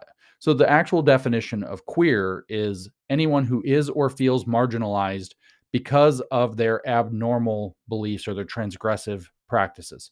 Okay. That's the groypers.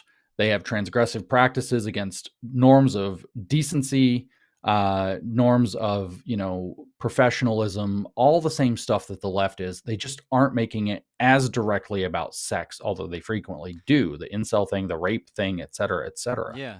And the rape thing is so weird. I mean, like, we publicly call them groypers.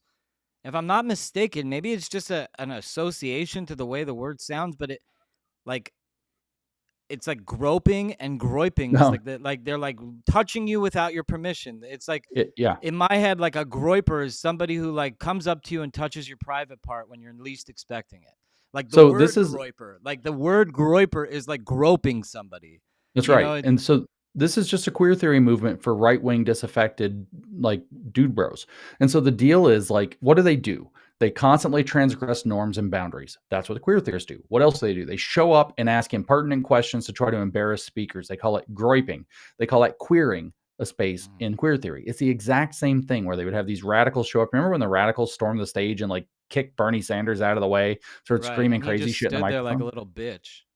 Yeah, it's kind of like how they stand up at the end of every Turning Point event these groypers do, and they ask some idiotic question about Israel, and then they try to make it look like they cut the video to make it look like the guy that the speaking stood there like a little bitch. They just did it to President Trump's son.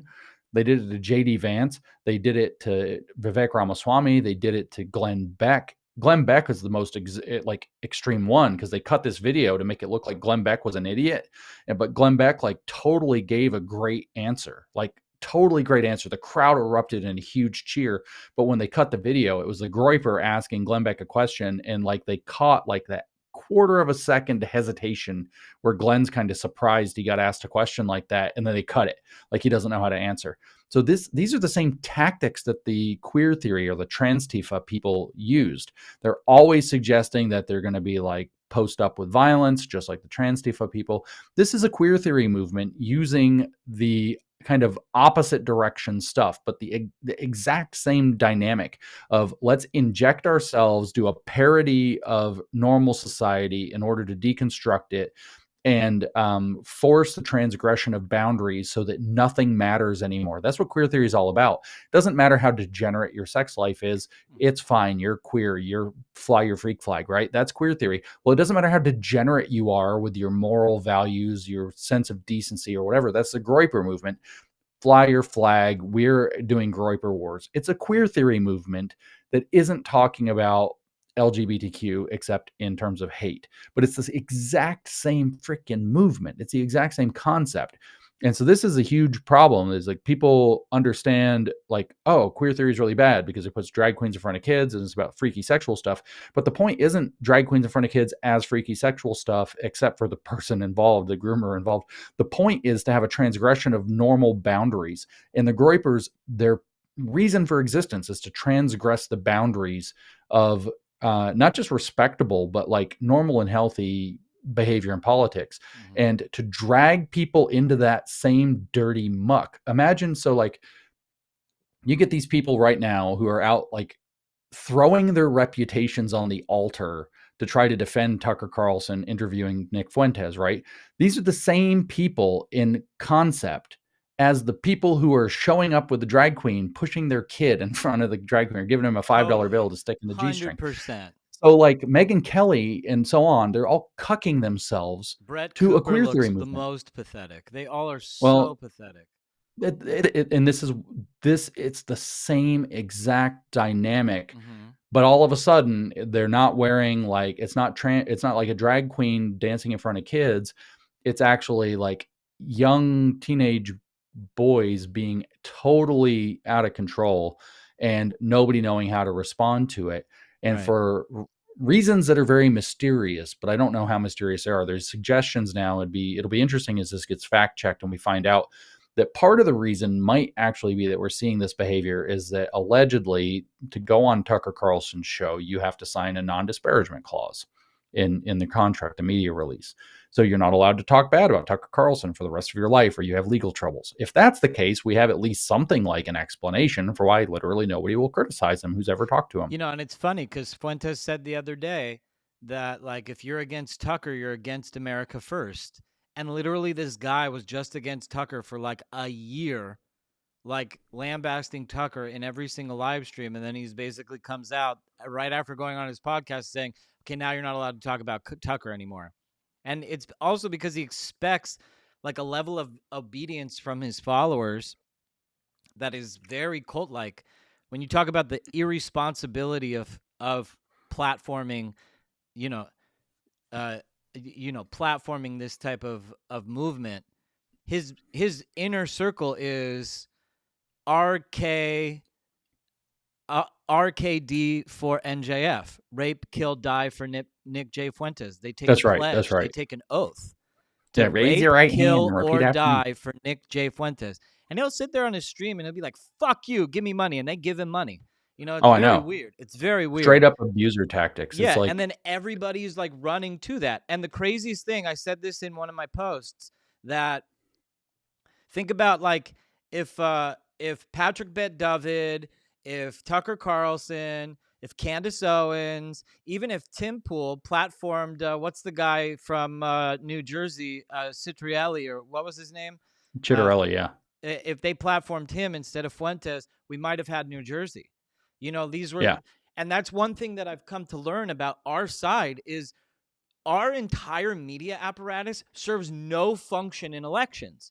I'm always reaching out to candidates for my show to get candidates on and interview them, find out if they're a candidate. If you're a candidate running in 2026, DM me, I'll put you on my show. I want to promote candidates, and I'm not afraid to put my face behind my belief or put people in the chair that I admire, such as yourself, and candidates who I want to see lead this country. We, for some reason, have these massive platforms. Tucker got 75 million views. Alex Jones is getting 20 million views a day sometimes.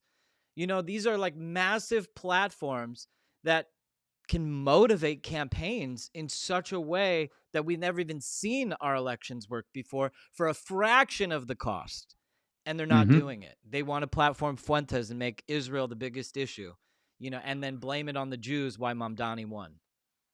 Yeah, and me, because I'm dividing the Republican Party. I keep hearing.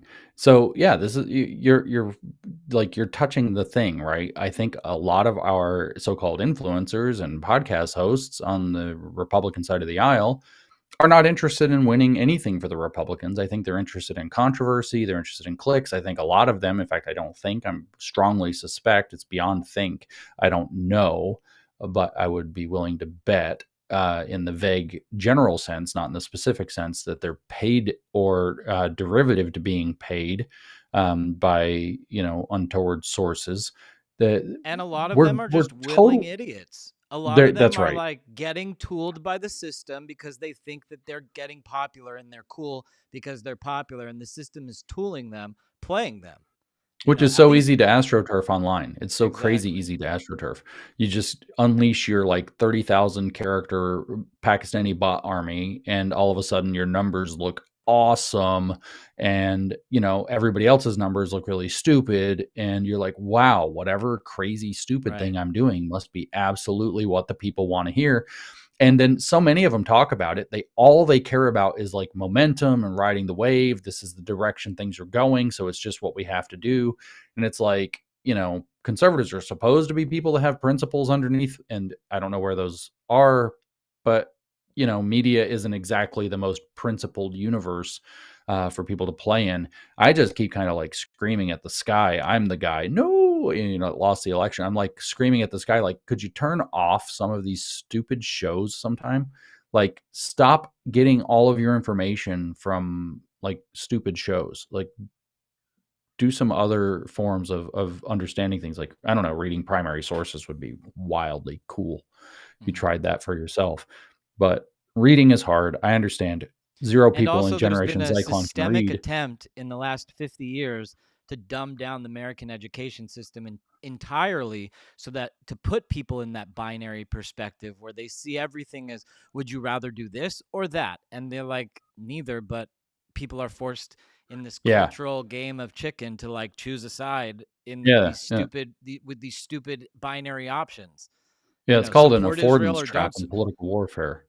Right. They afford you two choices, both of which are operationally successful for them, but not for you. And so you only have two. Whoops, I have to pick Israel, or it's like, this one kills me, right? So we got MAGA, Make America Great Again. Sounds like a great idea, right? Like, it's a smart thing to do. So then they're like, it's MAGA or MEGA, Make Israel Great Again. Right. What the hell would be wrong with making Israel great?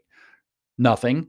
Is that in any way impossible? Like, is it contradictory to making America great? No. Do we have a strategic partnership between our two countries so that if one gets great, the other one might benefit too? Yes. So making Israel great would actually probably help make America great. Yeah, but no. Yeah, these people like to believe that we live on the Shire, like the Little House on the Prairie, and like it's like, everything is domestic. We never sent a ship overseas. Like, we have a fucking empire. We have a moral responsibility to the American empire because, like, dude, we have like a massive responsibility. If we don't do what we need to do on Earth, 50,000 Christians get genocided in Nigeria. People die all over the place because we fail at leading the world. You know, so Like I should leading the look at my world. map behind me. Oh, it's that way. So, No, you it's know, there's great. Africa, right?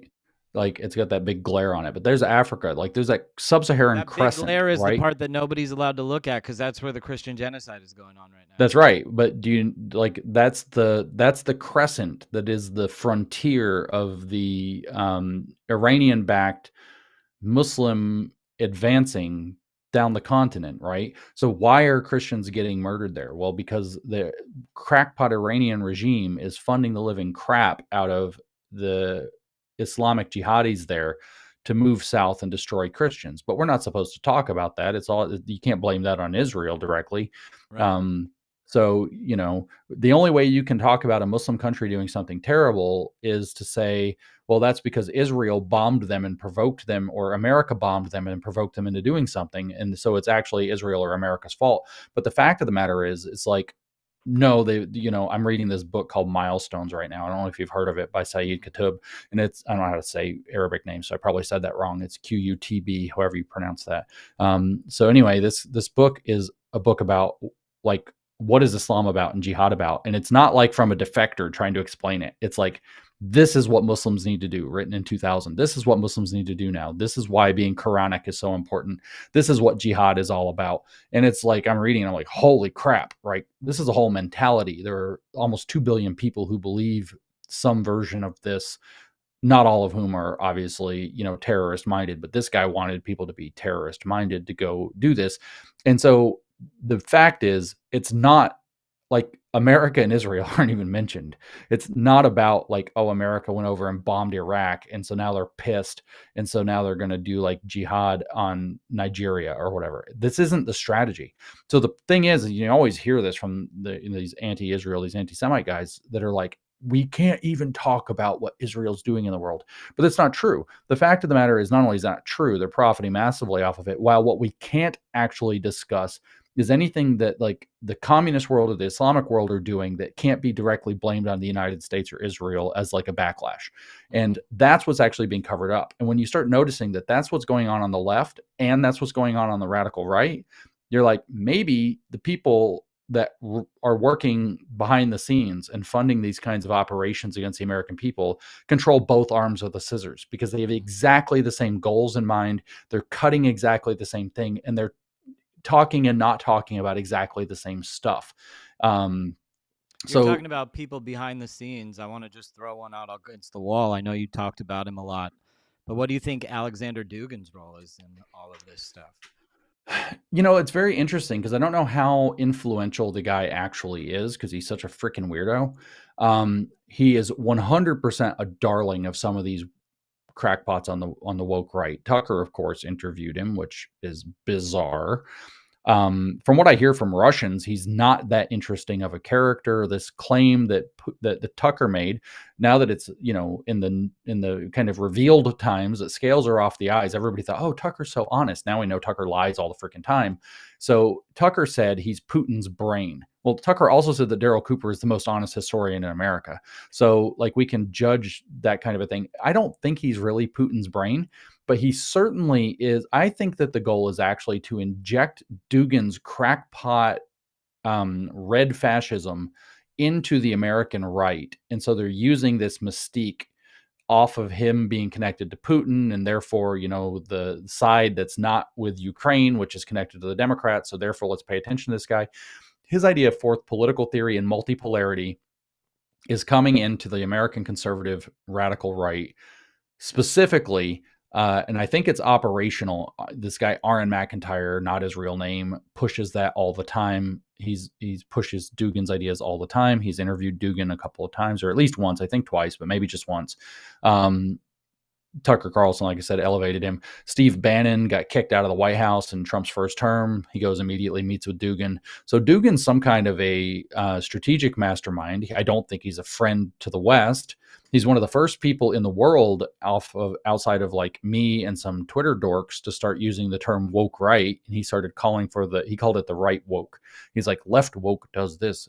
Right woke needs to awaken and, like, you know, basically disrupt and dismantle. I think he was talking about Europe at the time, back in January. So he's a significant thinker. Dinesh described in him as like circles. a Rasputin type of figure. And also, kind Josh of Hammer is. described him also the same Yeah, I way. mean, he's clearly a Satanist. I don't know if you've ever read his essay called The Gnostic, which he wrote in the 90s. He literally says that there's only two ways to be spiritual. One is left-hand path magic, which is satanic, and the other is right-hand path magic, which is still satanic. And so it's like he doesn't mention actual spirituality, actual religion, actual connection to, with the Jews to covenant or grace with the Christians. No. There are two ways to be spiritual: right-hand path magic, which he then puts down as useless and weak and a loser, and left-hand path magic, which he describes as exactly what it is. And he says that the left-hand path wizards are the Gnostics, and they're the ones who actually make history, and that's actually how you're supposed to be, and that they're actually destroyers and all of this crazy stuff. Like, the guy Rasputin's not a bad analogy for him, but the question is how influential is he really? And the answer is that I don't know, except that the American radical right has taken him up as some kind of a weird darling figure. And how much he's interfaced with, strategically with people like Tucker Carlson or Steve Bannon who have met with him is an open question as far as I'm concerned. But the answer is not zero. So I think his strategy and his thinking is being mainlined into the radical right, and that he's probably a significant strategist in that way. On the other hand, I do not think Putin takes him seriously. I think that was totally an American psyops. I know that in 2016, one of the greatest things that I connected to Trump, I ran for Congress in 2014 and very much was in the same mindset. As soon as Trump came down that escalator, I was like, this is my guy. So, I was with him from the beginning, and I've always been here. So obviously I consider myself MAGA. I'm an escalator MAGA, so, I was there from day one, with the Simpsons, when the Simpsons dropped their, their cartoon. So I'm all about it.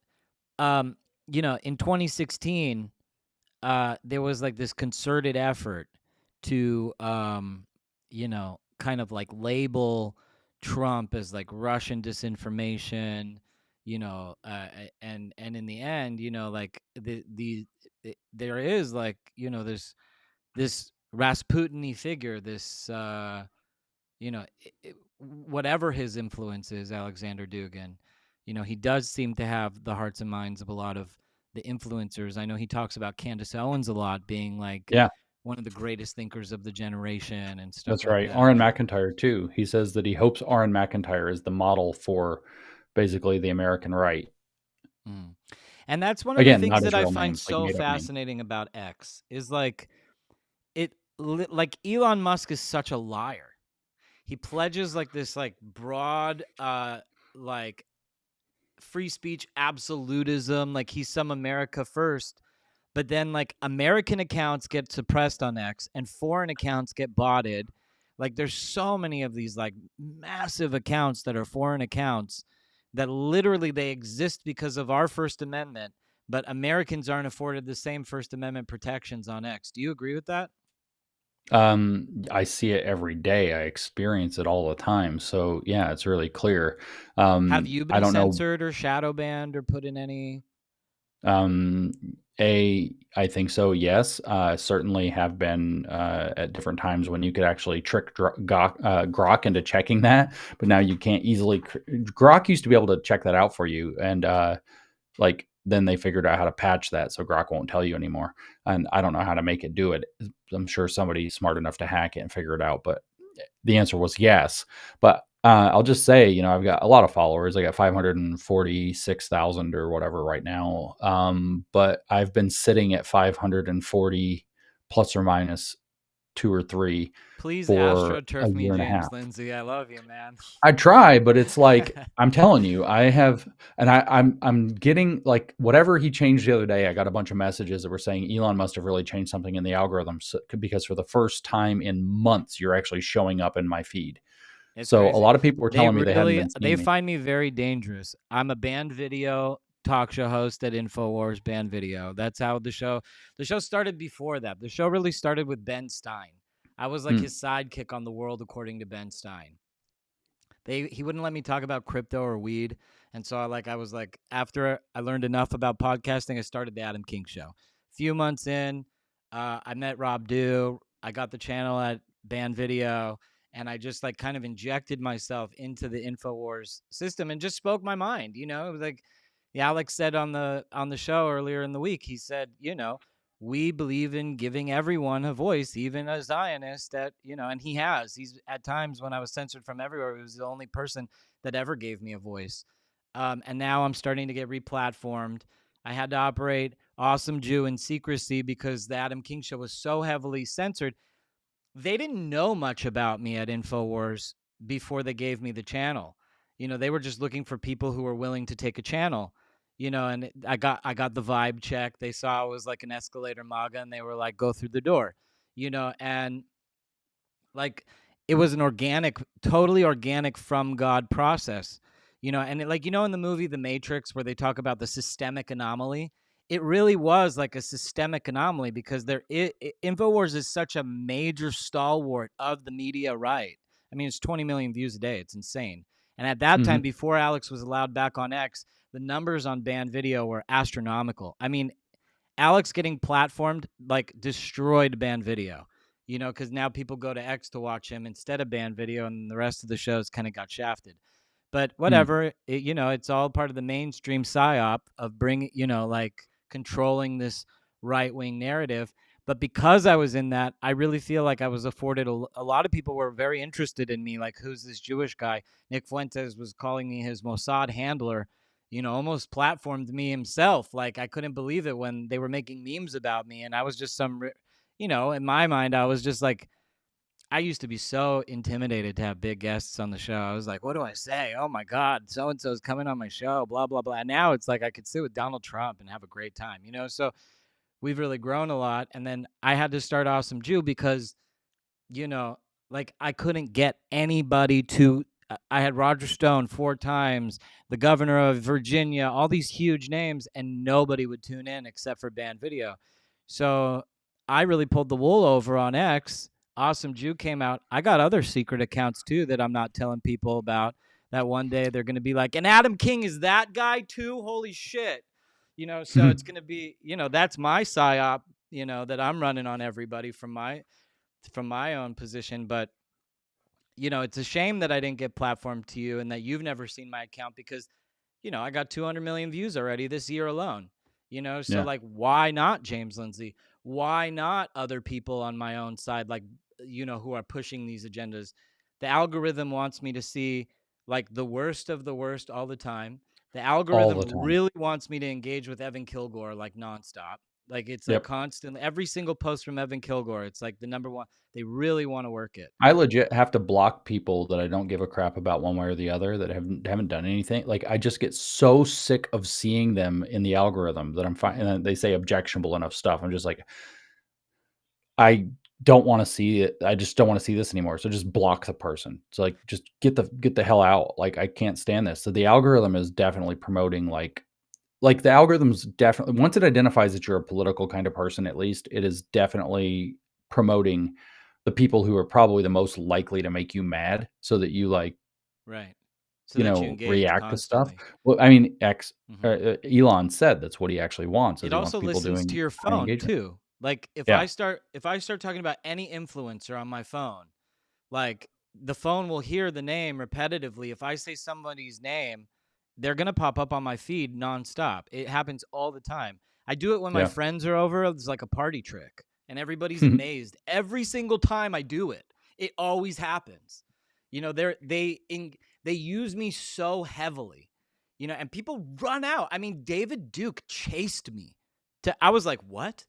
Like he was obviously like the boogeyman of every Jew's childhood in this country. And he was chasing me for like a 30-minute debate. And he ended up staying for 3 hours. And the algorithm's like, nope, nope, nope. This can't happen. This can't happen. Cover it up, cover it up, cover it up. And now from that debate, I got like crazy Aryan Nation people saying Am Yisrael Chai. I mean, like it was a showstopper. But they definitely want to keep me contained. But they let me out when they need a Jew to say some shit and stir everybody up. And then I'd make one post, like on the Brett Cooper one this week. I got like nearly 500,000 views on it or whatever it is that actually, just because, they want Brett Cooper to get some action. You know what I mean? That's so right. It's like, so That's who do they release? Awesome Jew. Every single time I'm like the Batman of this shit. It's like... You know, but it's crazy because and this is what I want to pivot this subject to, because like they paid $43.5 billion to launch this PSYOP, and it's been hedging money ever since. It's been no greater visible than in the Q3 earnings report of both Meta and X, because X is tanking, like hemorrhaging money. And Meta is reporting the greatest earnings ever. Now you're allowed to say racist stuff on Meta. Now they replatformed a bunch of racist people, and they're trying to like go after that racist market. And Meta had the greatest earnings ever. At what point, James, are we going to actually have a true free speech platform where there's no algorithm? Like, it's time stamped. You know, your posts are in order by which you submitted them. So scroll at your enjoyment, you know, like when do we like get to to the that actual level people of you signed up for. when do we get to that level of like a free speech platform? Is that Truth Social? Probably, What happens? What is your take on that? I don't think that they're going to do that, because the point is to create the engagement, and the engagement is used as a proxy for being able to sell advertising And control. And You think it's about? Do you think it's about control? well, of course it is. I mean, that's no question. I mean, the whole point of everything happening right now is algorocracy, is like that the algorithm is going to basically control what people get as far as their information flow goes, so that it controls how they react to that information. Or it's not just to get, we want everybody to believe this about some COVID vaccine or whatever. It's also, we want people to react in certain ways, to get in certain fights, to, like you said, Right. I'm going to get served up Brett Cooper running her mouth on some video, so that I'm going to say something about Brett Cooper and then blow up Brett Cooper's brand some more. Right. Like I said, this is why I just started blocking people the algorithm feeds me too much of. I'm like, no, get the hell out of my life. Which, by the way, discombobulates the algorithm. It doesn't know what to do when you block the people that it's feeding you. And like everything gets a little bit better for a few hours until it kind of recalibrates how to ruin your life again. But the algorithm thing is too powerful. The algorithm is also giving feedback data to how, the AI that controls the algorithm is supposed to run, like to get the reactions that it's looking for. And the main reaction that it's looking for is more time spent on site. Elon has been abundantly clear that that's what the point is. How do we maximize user seconds to the point where X now kind of does, like, in my opinion, it's like the dumbest thing in the world, but from an engagement perspective, it's probably not, which is like, if I go share an article, like if I go read a killer article and I want to share it on social media, that's like a prime function of social media, right? Hey, everybody, read this thing that I wrote, read this thing that I read in the New York Times or the Wall Street Journal or the whatever, the New York Post. And now if you share an external link, that's seconds where your eyes leave the site. And Elon wants to minimize the number of seconds that you leave the site. So therefore, all of that gets suppressed.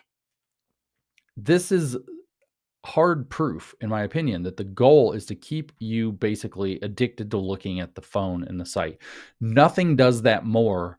Like the time that you feel the most drawn to look at your phone is when you feel like there is a conflict happening that you're involved in that is not resolved yet.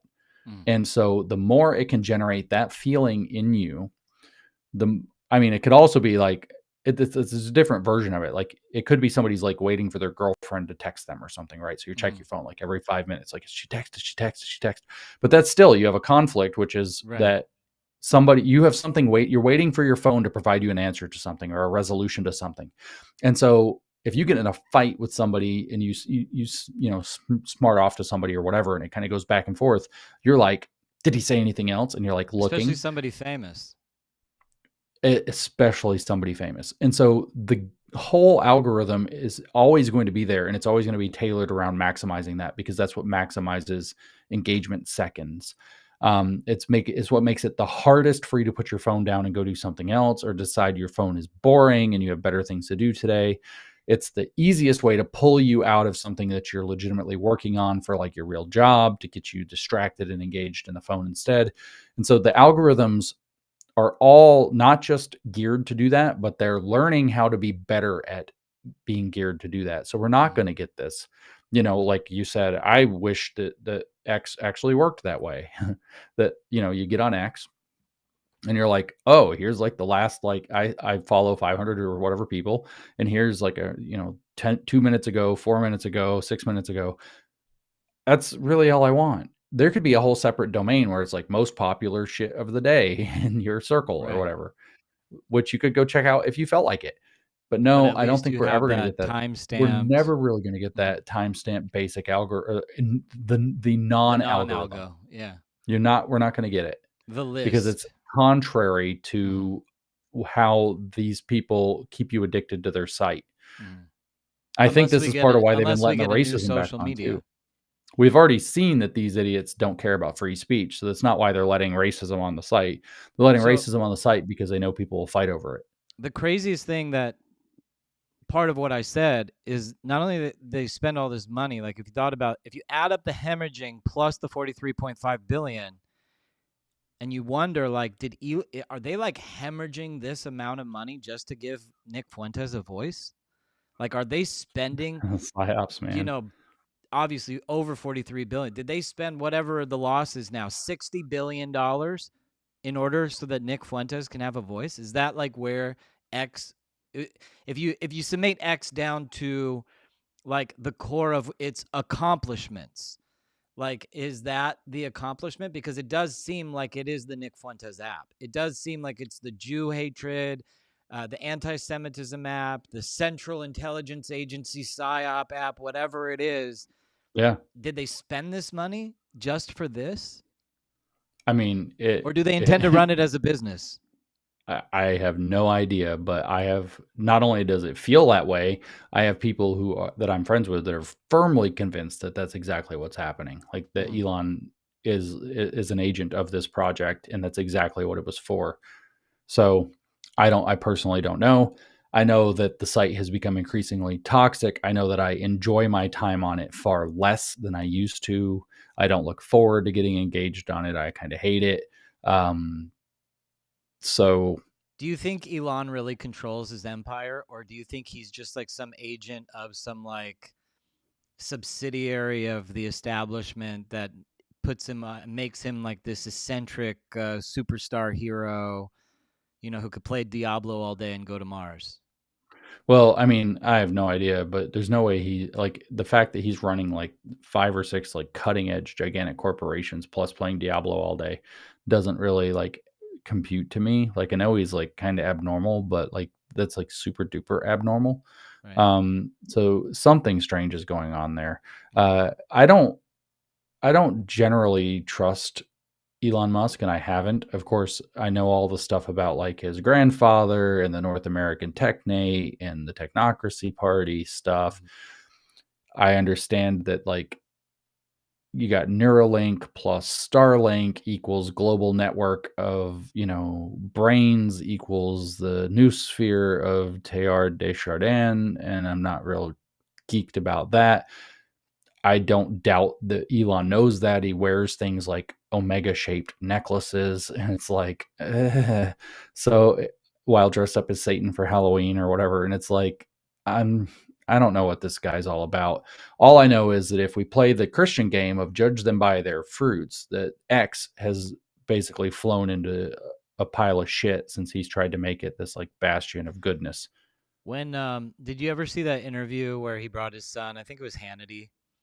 And his son was just like mouthing off little X. He's just like mouthing off like we don't say the quiet part out loud or whatever. And then you ever see him in the White House shushing President Trump, and like it's like, who is this guy? Like, this is the American public trust, and he's got his 3-year-old. We're supposed to be like, oh, how cute, but like, I mean, it's like so disrespectful to the institution of the president.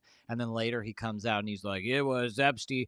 He doesn't want to release the files because he was on Epstein's island, and it's like literal 3-year-olds telling our president to shut the fuck up. It's like, can you like even like fathom any other American kid being able to tell the president to shush, stop talking? No, like I didn't know what that was all about. I was like, this is crazy. That was absolutely totally crazy. So one thing on this show that I pride myself on, like I told you earlier, and I know we're pushing time, I'm going to keep you as long as I got, because I got James Lindsay here for like over 2 hours now. And You're Joe Rogan, basically. I was You're told Jew I got Rogan. an hour, and I just know I'm milking the clips right now. I'm gonna have like 400 clips after this episode. Well, I'm calling you Jew Rogan from now on. So that's the clip, baby. I'm Jew. Awesome Jew is Jew Rogan. Let's make it happen. So, like, I would say that the main purpose of my show is not to like fight or contest, but to convert. You know, like in Judaism, we have this concept called kiruv, which is like ingathering. And I really feel that there's a lot of people out there who just don't have the right information, and they're also like emotionally hook, line, and sinkered in because they've seen, you know, crazy doctored propaganda that really played on their heartstrings, and that like the revealing of this of truth, I believe truth is like sunlight, and it dispels, it disinfects, it takes away. You know, you could be in a completely pitch black room and just a tiny candle will light up the whole thing. You know, and you could take that candle and you could transfer it to another candle and lose no light of your own, and spread the light, you know, to another candle. So, you know, I truly believe that like we could dispel the darkness and we could, you know, change the narrative and whatnot. But on this show, I find the most important thing, the whole purpose, is to be that light in the darkness, to share the perspective that other people don't have, to do it as respectfully as possible. When I debated David Duke, I was calling him sir the whole time. As a Jew, that was like incredibly difficult for me to do. But I did it out of respect, and it worked. I got to keep him there for 3 hours. I got unreal clips that I have yet to make from that debate that's on my Rumble, and barely anyone saw it. You know, but you know, so in that spirit, this idea of, you know, I don't want to call it converting people to our way, but like helping people see the light, you know, and making a space for them. And that's what's so special about my anti-Semites trip for Israel, is it's like I'm clowning on them at the same time. We became friends. And so like, I'm like, these are the anti-Semites that I brought forth to Israel, and they're coming. So I wanted to play this video clip because let me put the guest camera up there, because I want to get your reaction, you know, because what's his name just came out today, and we'll throw this on and throw up James Lindsay right here, so, and put me over here. I got the best studio equipment. A big shout out to Ecamm. You guys should totally give me a free software for life. I'm always plugging you. So I want to play this video for you that I shared, because I feel really blessed to be able to sit here with you today and just take accountability. I was dealing with some various issues, dealing with bipolar also. So it would take the ideas I had and have me take them to an extreme where I would forget about the protection of the people around me and myself. So I wanted to come and take accountability. Sometimes with, you know, people aren't that knowledgeable about the bipolar and the cause or what causes it and the way you act when you have this disease. So he's speaking to one of our great rabbis. It's like Rabbi Yeshayahu. If you left the house and you left your kid at the house, and your kid went and messed up the kitchen and messed up the garage, messed up the living room. Now when you get back, it's your responsibility because that's your child. And that's the way I look at it. It's like I gotta go clean up the kitchen, I gotta clean up the living room, I gotta clean up the garage. Yeah, and it's a big deal for me as a man to come and take accountability for all the things that I've said. And I really just appreciate you embracing me with open arms and allowing me to make amends. And this is the beginning and the first steps and the first brick by brick to build back the strong walls. Say in Yandut, the rabbi said the Judaism. The Judaism brought to the world a way for someone when he regret about something that he has done wrong. And the Jews live on this way of if someone did something wrong, you can regret and fix it. And the rabbi is hugging you and hugging everybody. And God willing, and from now on, strong things and good things, and only good. You are a very good man. Amen. That's a blessing, man. Very good.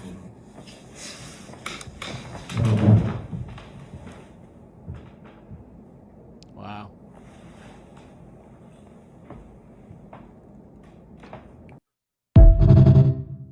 So this was such a big deal. This is Rabbi Yeshayahu Pinto, who's really one of our great rabbis, and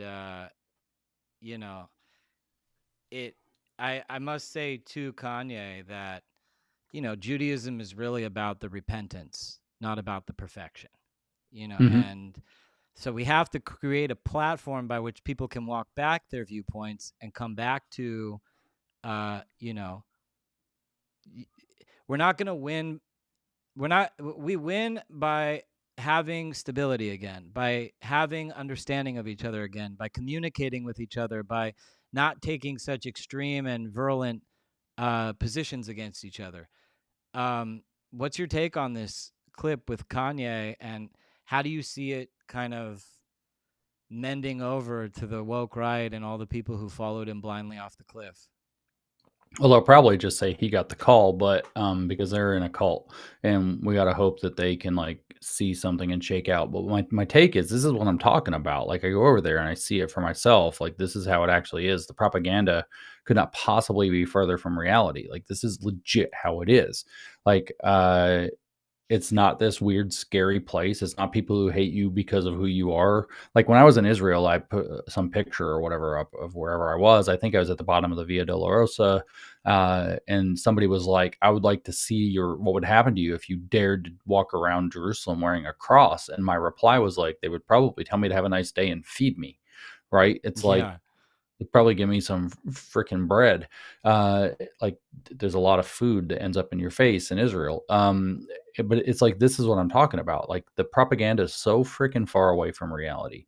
Like this rabbi has every reason in the world, except his Judaism, to just reject Kanye outright. Like Kanye doesn't, I can guarantee you, he had very little reason to be feeling any threat walking around in Israel, despite all the things he said, despite the fact that he literally tried to turn his name into like a swastika for like style. And it's just, this is what I'm talking about. This is what you see. This is what you get when you actually go and experience Israel for yourself and what the people are like. I mean, it's not to say that, I mean, some guy when we were over there was making a joke is like, Jews can be really annoying, and it's legit true sometimes. But the fact is, like, this deeper thing is this is what you get. This is what the country's really about. And so like Gaza Floyd is a psyop. It's just like all this stuff is just totally fake news. So I hope, that people will see Kanye over there having this moment. He's admitting, the struggle that he has with his disease. He's finding, welcome and peace and the ability for, like he said, accountability. And then he's not met with a lecture. He's not met with like people just like tearing into him. He gets exactly the opposite. And like this is he got hugged. Hugged, he got in told a belief he was a system. good man. Finding a way to come back from the errors that you make. It cuts a little bit like the other way. This is where kind of like parts of the conception came from, that, believing that a two-state solution with Hamas, who wants you dead, is like, oh, we can win them over. Like, no, probably not. Actually, probably not. They have a different mentality here, and you're in the land of, what is it, Jalilia or whatever, the ignorance. And I forgot how to say that in Arabic, but this is Israel, right? Like when you get it, you get it. And so the stuff that people are saying, like that, they secretly hate us and they're scheming all the time, is just so, like, I understand why Israelis find it just confusing. Just like, what are they? What? It's the exact opposite of reality. So I hope that, like, get some people's attention. I'm glad. I didn't know that it happened. The Just happened algorithm must be today. suppressing you. Yeah. I didn't see it. I And the haven't actually best part looked at my about it feed is at all today. the best part about it, and no offense, I'm not trying to like attack Aiden Ross or anything like that, but this whole group, Sneeko and all of them, they kind of like adopted Aiden Ross as like their token Jew. And he said free Palestine and they loved him. They're like, why can't all the Jews be like Aiden Ross? Kanye actually went to one of our greatest leaders alive in this generation. You know, he didn't go to some secular politician in Israel. He didn't go to the ADL. He didn't go to any of these, fake figurehead institutions or puff pieces. He went straight to the heart of the Jewish people with Rabbi Yeshayahu Pinto. Rabbi Yeshayahu is a great man. His rabbinical lineage is 1,200 years old. Wow. I have the whole lineage because I'm actually very close with the Pintos. His brother and his brother's son, who's like a tremendous luminary, one of the greatest luminaries in his youth. He was a judge at the age of 18. It takes it's an insane amount of learning. It's a 12-year learning experience, but because he comes from this dynasty, he got accelerated. And I actually was a part of the founding of that synagogue. So when I saw Yeshayahu Pinto, I was just like so touched because it's like real repentance. And that's what we're here for. You're not judged by how many times you fall down or how you fall down. You're judged by God on if you get back up. And so when he says to Kanye, he's like, you're a good man. He's saying what determines a good man is somebody who can admit their mistakes and come back to the light. So it does make Kanye a good man. It's a full circle on him. And I hope he's sincere. I'll tell you something. This family is so mystical powerful that if Kanye's not sincere, it's like, dude, you don't want to like spiritual. There's like weird Kabbalistic stuff, it's like you want to respect the Pintos very much. You don't want to play the Pintos. Playing the Pintos, they're not going to try to do anything back, but like the cosmic forces, the angels are not going to like it too much. So I hope Kanye's really being sincere. If he is, I imagine that he'll start also platforming other voices, and hopefully he'll platform Jew Rogan over here, who seems to be the only Jew mashing up with his favorites like Nick Fuentes and Milo Yiannopoulos. So we'll see. I love that Jew Rogan thing. Dude, I'm coining that for the rest of my life. James Lindsay called me Jew Rogan. What can go wrong after this? You know what I mean? It's good on me. James, what's next on your list? What do you got going on? Are you looking for any debates? Are you down to debate any big names? I really feel one thing on our side that really galvanizes our movement is steel sharpening steel. Democrats don't debate anymore.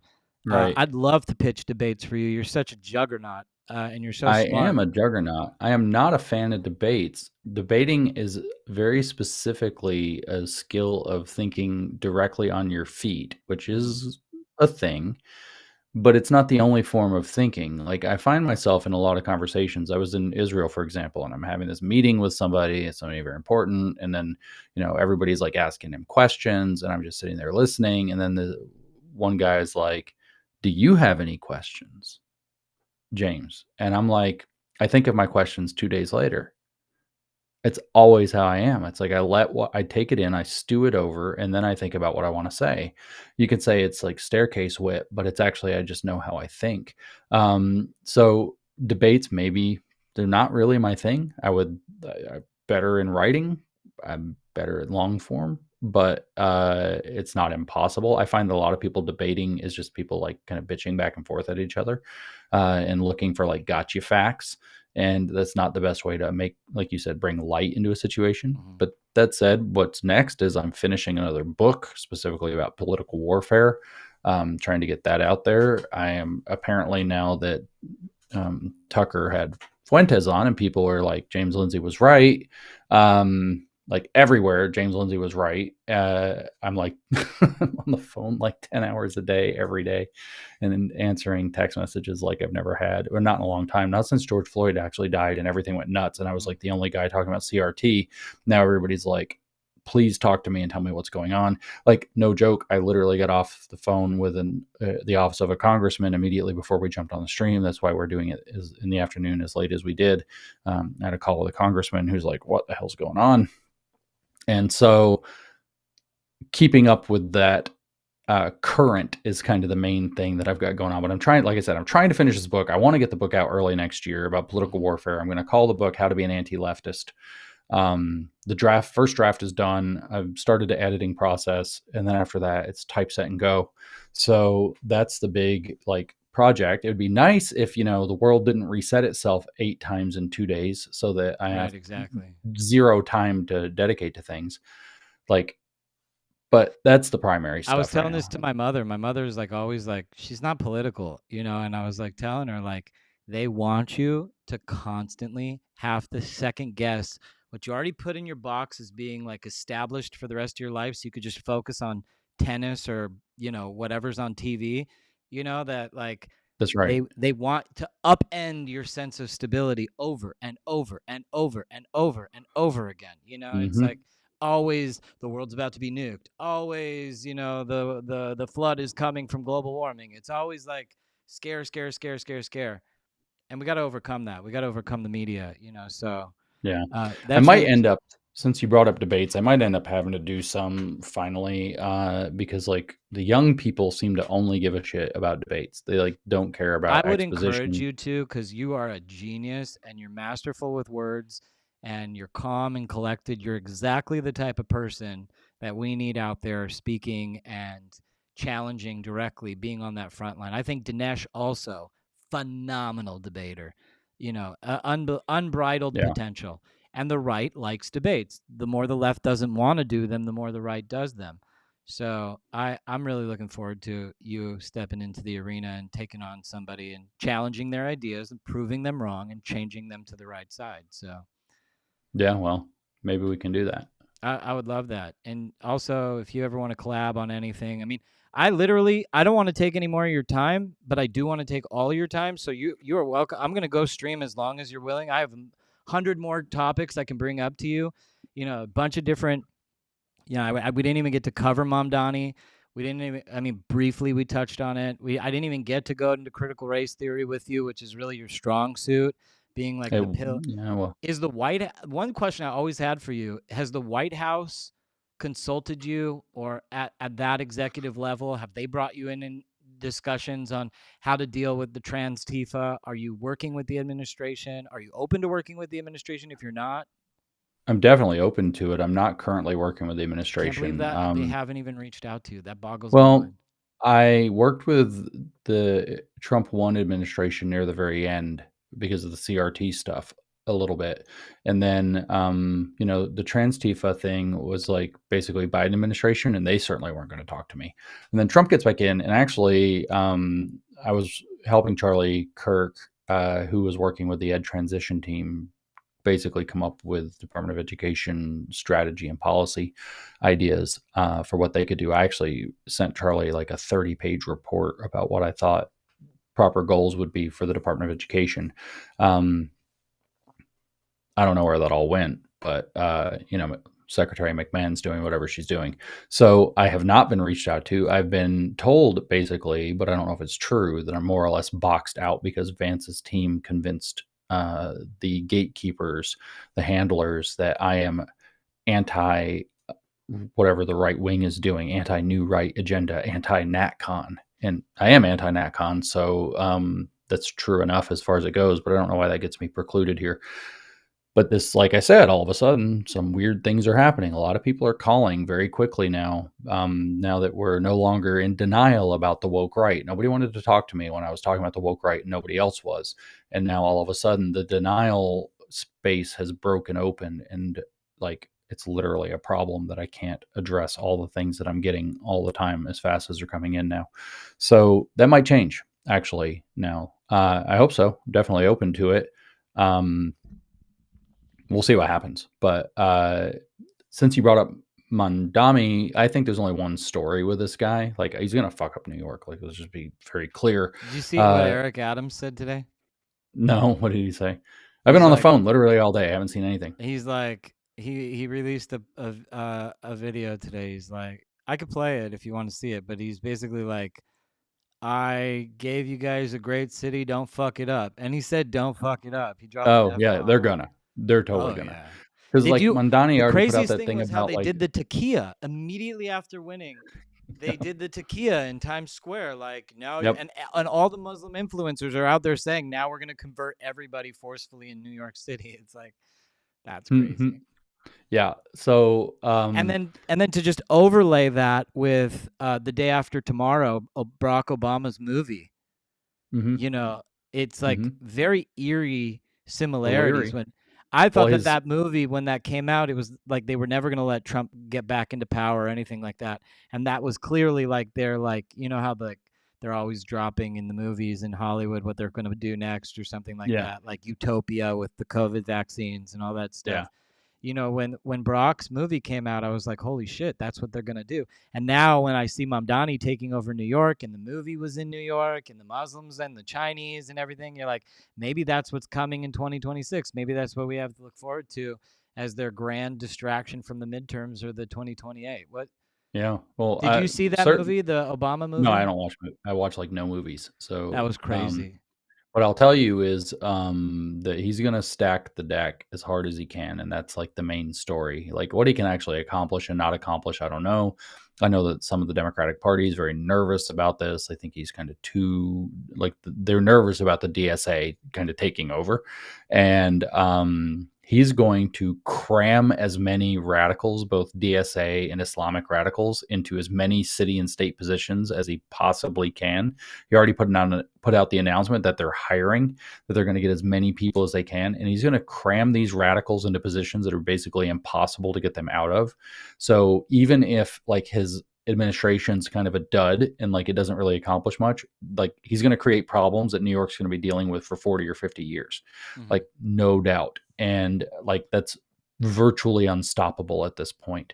The New York City commie corridor, as it's called, you know, a lot of very affluent people who are not going to bear the brunt of this. You think back to like the beginning of the Soviet Union, and there was these kind of more affluent people who were very pro-Communist Party, who were able to kind of ensconce themselves and ingratiate themselves, and they did okay, while the peasants were getting like absolutely destroyed by the Bolsheviks. I think you're going to see something kind of similar. I worry about the people in New York who thought that he represents hope for the bottom rungs of the, you know, working class or whatever else, because those people are going to get shellacked by this administration. But the worst thing that he's going to do is he's going to fill the New York City and New York State that he has access to administrative offices with career-driven DSA and Islamic radicals that are now going to have the beginnings, a solid beginning to their political careers, to basically infiltrate as far as they can, not just in New York and New York State, but throughout the country. It'll be a resume builder for them. That's exactly right. And he's going to cram as many of them as he can into as many positions as he can. That's a scary thought. That's one thing that they can come out and promise free fast buses that don't have stabby homeless people on them, but that's like totally fake. Like you can only get so far with that. But what they, I mean, they might have free buses for a little while. I don't think they're going to be magically fast. I don't think they're going to be free of stabby homeless people. And I think they're going to lose money, and the program will eventually collapse, as these things always do. You won't find normal people riding them. You're just going to find like problems. But at any rate, what like that kind of stuff is its own set of, you know, it's just like a drain on city resources. You end up pretty soon in the Brian Johnson we're out of money situation over in Chicago. Like the city ran out of money. Like, yeah, no shit, you're communist. You spent it all. These people that you got to deal with. That's their what the real problem is, though, is that it's entryism. They're going to dump so many radicals into so many positions and start their careers. Well, yeah, obviously, like, and like it's hard. He's all like, you know, the era of, you know, not being able to elect somebody because of Islamophobia is over, and it's like, and that other just began. Also won. That guy who looks like he looks like the Somalian from South Park. You know, like he literally is that guy. You know, and he won the other mayoralship. You know, did he the Minnesota one? Did win. No, I thought he lost. I thought he Please lost, God, but let me be wrong. Please God, let me be wrong. totally. I think he lost, but he might does be- look like the Seltzer character. Yeah, right? I mean, he was like that guy. My big question to you, is there a UN General Assembly showdown in New York with Bibi coming and them trying to arrest Bibi? Or does Bibi not go to the UNGA in next year? Like, what's your take on UNGA 2026? I don't Especially as know. it's going into a midterm. That's crazy. I to think it would actually be baller if, like, after the last thing at the BB or at the UN where they walked out on his speech, like, it would be totally baller if Netanyahu was just like, "Screw you, I'm not coming. We're going to do our own thing," because the UN totally sucks and the UN totally screws Israel over at every turn. I mean, I get what he's doing, and he's also like Bibi's like preternaturally smart, so he'll come up with something clever to do. Arresting him would be a gigantic like PR mistake for whatever they're going to try to pull off.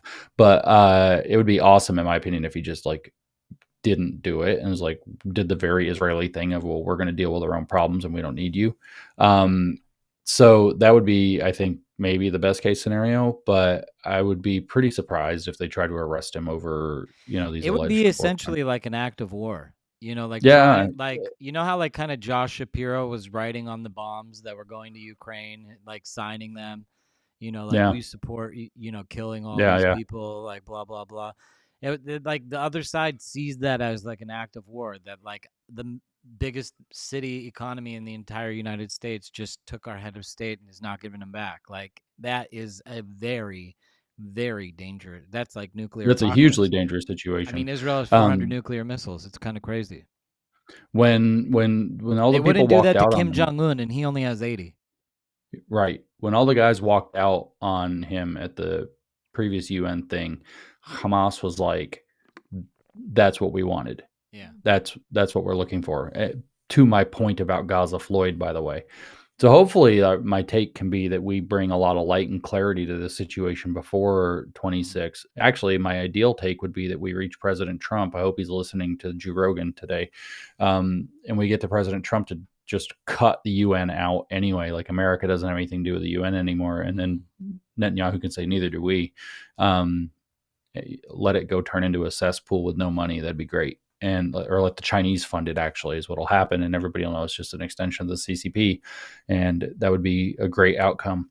But no, if they tried to like arrest him and take him out, like that's going to be a mess. You're absolutely right. It's going to be a hot mess. We need to field candidates on these talk shows. We need to talk more than they talk, just like quantity talking, because it's all like this whole division is coming from X talk shows. So our side needs to, organize as good as Jews do. We have to be unified. We have to have a large tent. We have to be respectful. We have to have tough conversations, and we have to mobilize for 2026 and 2028, because the balance hangs in the thread, unfortunately. Again, we always think we go into these elections like this is the time, we elected it, they're going to get it right, and then we got 12 free years, we could put our feet back and go on that vacation to Cancun. Honey, you want to go to Cancun? They got good cheap tickets now. All the prices have gone down on gasoline. No, we're not getting that. We're getting, oh God, it could be another apocalypse in 2026. And we're already looking at 2028 like J.D. Vance's apocalypse, that he tanks the Republicans, and that Mamdani and AOC become president with Gavin Newsom, and the whole thing burns down like the Palisades. So like, we got to do this. James Lindsay, you could come on every single episode if you want and talk to my guests with me. We got to have this mobilized force. It can't be about the I, and it has to be about the we, about the us. And us is the U.S. It's the United States, so it has to be the collective. I thought you were going MAGA on me for a minute there. Make America great again, bro. I would like to make Israel like America again. Like, they deserve a constitution that balances the power for the people. If American foreign policy is about pushing the American culture and agenda out to the world and getting people to subscribe to our way of life and act like us, Israel is the closest that we have to people wanting to emulate us, and we should take it all the way. We should give them we should push them to have a constitution and a balance of power and a we the people. So American people always ask me, they're like, he's a Jew, he's dual loyal. It's so crazy. But the real loyalty is to the Constitution. I mean, like, Israeli Yeah, for government real. doesn't give me that much freedom, and happens to be I'm only Jewish by race. My real religion is not Judaism. My real religion is free will, Bechirat Chofshit, and with it, I choose to follow the Torah. So it's a big distinction.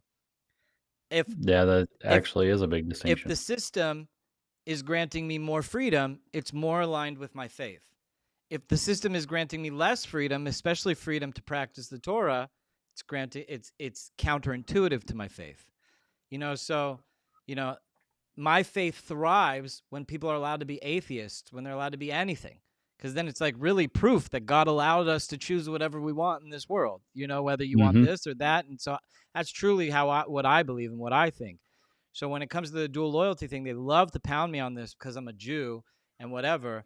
But really, it's about the Constitution. And if there was one thing that we did the best as Americans, it's the Constitution.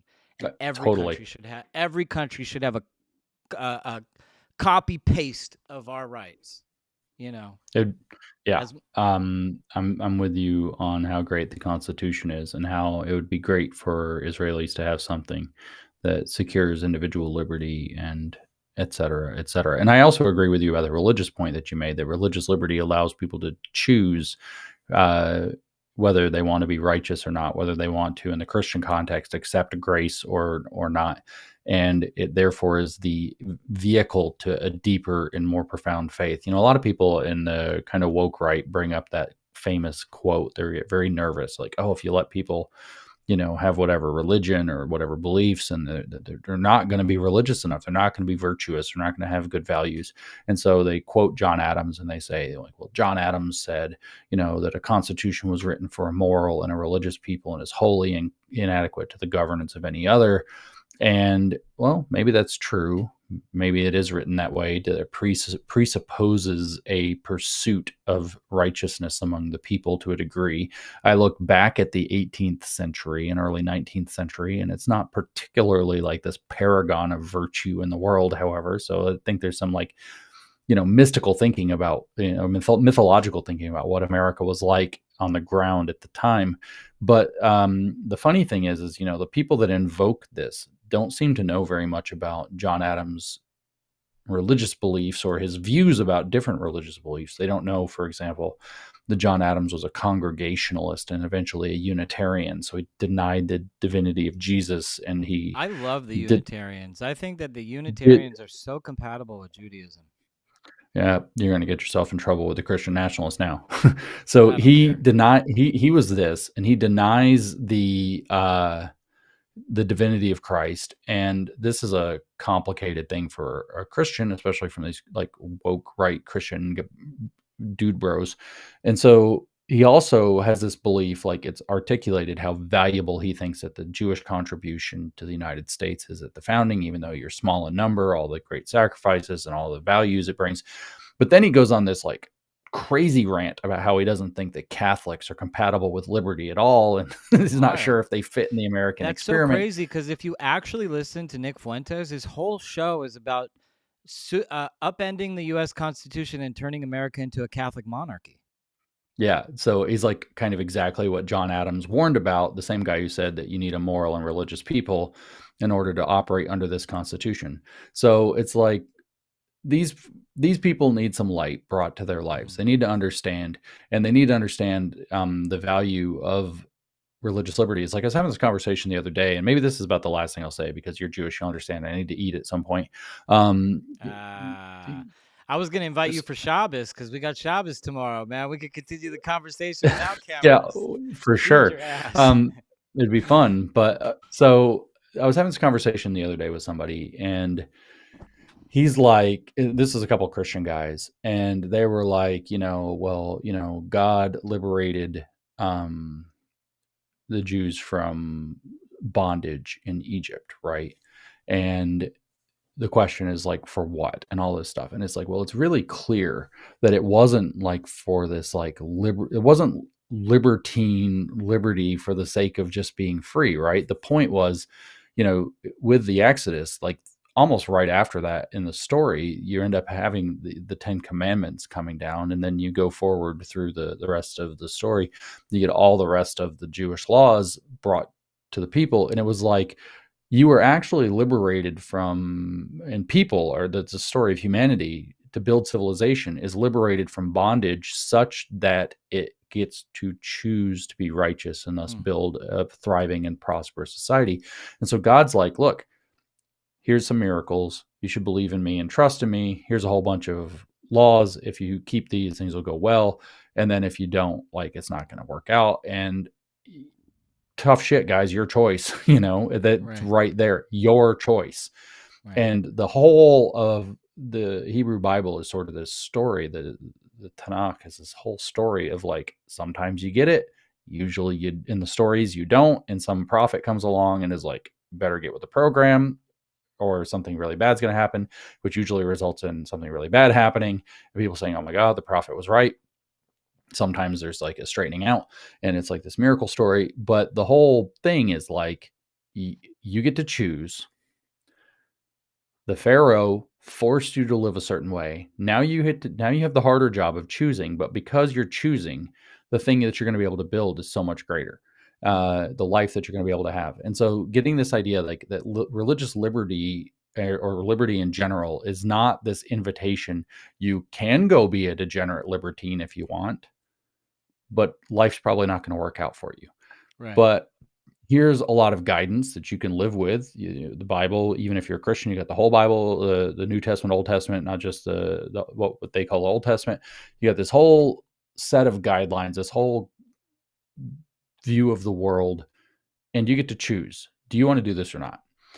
And if somebody's telling you to do it, chances are you're either going to be half-hearted about it, you're going to be resentful of it.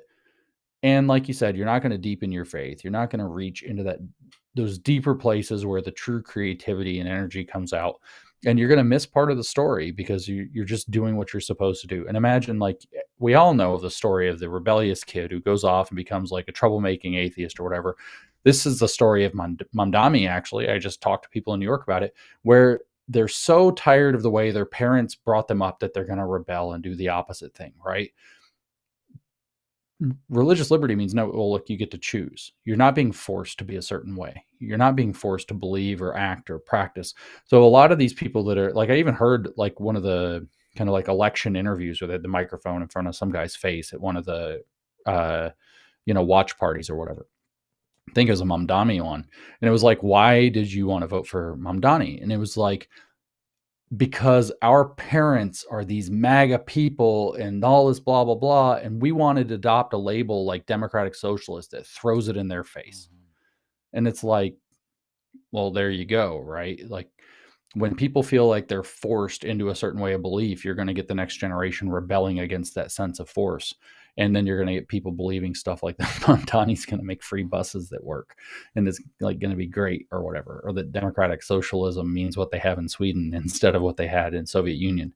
And you end up in a bad place. So, I'm with you. The Constitution's got that there. And I think that if we can get people to understand that this freedom, this ability to choose the way that you're going to build your life and contribute the most is more valuable than the government trying to come in and impose structure and values on you, that we're in a better place. Whether that's MAGA or whether that's MAGA, it doesn't really matter, because Israel can be great too. And that's one of the things that I love about America and the American Constitution, because for all intents and purposes, it's a Gentile creation, but like, it's like literally the foremost leading law that facilitated the experience of God in the world. And so it's like, okay, the Jews, we brought the Torah, we brought this tradition, and we're here to help. And it's not just the Jews. There's also like Gentile contributions to the same faith, and so I always see the Constitution as that, this like, even in ancient Israel, they didn't have that type of a law in place. During the monarchies, the laws changed at the will and decree of the king. Yeah. And so this is like the one place in the history of human existence where you have Everybody literally has a choice to choose God, to choose something like the way God designed it. He wants us to choose him with a full heart, not out of obligation. So for God's sake, like without that freedom, without that atheism, without that alternative viewpoint that people aren't challenged by, then it's not sincere. And he doesn't want that. He already had angels and he created them like robots. They don't have free will.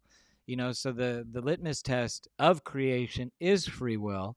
And as we go through it, the ability to choose God, the ability to choose, that more righteous path, especially because our time here is so limited. I mean, the Bible says we were supposed to live to 1,000 years, and now the life is 120. And then it's like most people don't even get to 70, or they get to 70. So even with the less time, just that 1 ounce, that one, when it's all stacked against you, you could do anything you want. You could go be gay, you could go be trans, you could do anything with that tiny amount of time that you have here, that if you choose God. And that's where the Constitution actually is divine. And it was made by man, and it wasn't just made by man, it was influenced by, the tradition of free will and God and everything, but it was made by Gentile men. So, there's like this sacred divinity in it that, like, the Jews gave something divine, the Gentiles have given something divine, and it's something that we can all relate to. So I'm just like, I see the Constitution as a spiritual document that guides my faith into Judaism and the Torah. So I love constitutionalists, and I thought it was really cool that you did this organization with Heyrut. While you're here, before you close out, maybe you could say a little bit about Heyrut. They could clip this and use this to help them, because it seems like they're doing great stuff, promoting freedom in the Holy Land. What can you tell us about Heyrut, and how can people get involved with Heyrut? Well, first I'll just tell you that if what you And I'm just not an said agent to them. I don't even know the organization, so right, don't clip this thinking that I'm like plugging. if But I you am what you plugging. just said is dual loyalty, like there's an awful lot of people who are mad about dual loyalty who should want a lot more dual loyalty, right? So what you just said is the expression of exactly what a lot of these like conservative Renew America bros actually want, right? But it came out of a Jewish mouth and Jewish words with a direction toward the Torah, and it, that was beautiful. So what about Heyrut? They're a really cool organization. Like I said, they basically are trying to bring up another generation of freedom-minded leaders in Israel. I got to meet a lot of them. They're very impressive people. They're smart. They're engaged. They're in, all different kinds of walks of life. They practice what they preach. I met philosophers, and, we talked philosophy, but they also told me about their time when they just bucked up and joined the army to go fight after October 7th. Which is not the kind of interruption that you expect in your life. They've got, business people, a lot of different kinds of guys. They got very, very smart people. They've got these, there's this guy that took us to Shabbat dinner on the one Friday evening we were there, and he's a rabbi who is involved with Heyrut, and he's Did they serve you traditional food? well, he's Haredi, so Well, for Shabbos, did you guys eat like traditional Shabbos dishes, or? dude, I don't have the knowledge to know if what we ate was traditional. Did you have a cholent, like a big stew? Yeah, Oh, it's so good. big stew, lots of bread, lots of little saladines all over the table at the Yeah. beginning. Yeah, okay, and like there's like random chicken in there and stuff. Yeah, totally. Huge stew, bowls, lots of food. Nice. Yeah, it was Sorry to good. interrupt. I just wanted No, to no, shout no. out. Big shout out to Shabbos in the house. We all had our wine. It was good. But this guy's Haredi, right? So there's like that whole thing with the Haredim and whether or not they like are like they have this huge exemption sort of to the military. So it's like this scandal there, right? And so this guy is turning like 50 this year. He's rabbi. He's got all these kids, and he works a ton with the kind of like the IDF / Haredi, like that intersection. So he decided to belly up and put his money where his mouth is, and he joined the IDF. So like he just stepped up, right? Yeah. And so it's like that's the kind of people. I mean, it's led by this guy Amiad Cohen, who's like one of the most effective people that I've ever met. Like just a kind of a superstar in terms of like connecting people, getting things done, understanding the issues, deep theological knowledge, deep philosophical knowledge, deep practical political knowledge, clear eyes about what's going on in the world and in his own country, and with the different players and factions that are. I think somebody joked and said, well, in the United States you guys got 2 parties, but here in Israel we have 500 parties. So it's a complicated political scene, and he's got like a pretty strong grasp of it. So they're a really cool organization. They do a lot of stuff. They put on conferences and stuff. They've got a huge one coming up in January in Tel Aviv. They're expecting over 5,000 people to be at it. So pretty cool organization. I have to give them major props for how they organize this. Like they knocked our tour out of the park. They wanted us to see the new, the old, the deep, the more. I mean, we spent a little bit of time doing more fun stuff, like see a Galilee coast and the Tel Aviv beach for a hot minute. Not that many minutes, actually. It's like, come on, let's go get changed, put on some dress clothes, and come do something important again. But it was awesome. They sound awesome. They're great. And like their whole thing is like freedom, like you said. It's the name of the organization. Right. So as soon as you said it, I was like, oh, that sounds like something I should totally be a part of. Yeah, they're cool. They're cool. Especially because freedom lacks in Israel. Like they do all sorts of things to grant freedoms, but they maintain control over it. For instance, like the medical cannabis program, it's like you can have weed, but you have to get it over here. And it's like government controlled. It's, it's very strict. It's, so like freedom, like we're the religion of freedom. We should have the country of freedom. We should have at least freedom in the country to say whatever's on our mind. So I'm glad we got to use that last minute to give them a shout out. They deserve it. And hopefully we could get you to Israel again sometime. I'm going in like February, March, and it's really just for shits and giggles. The CEO of my company just got this amazing house in Netanya, and we're just gonna like party, celebrate life, the big wins. So you're more than welcome to come out. Come to Shabbos dinner. I'm in Los Angeles. You could come anytime. They'll call you a Shabbos goy just because you came for Shabbos. They're so rude about it. That's all they do. They like I get the lights. Slander anybody. He's trying to get him to come to Shabbos so you can turn the lights on and off for him.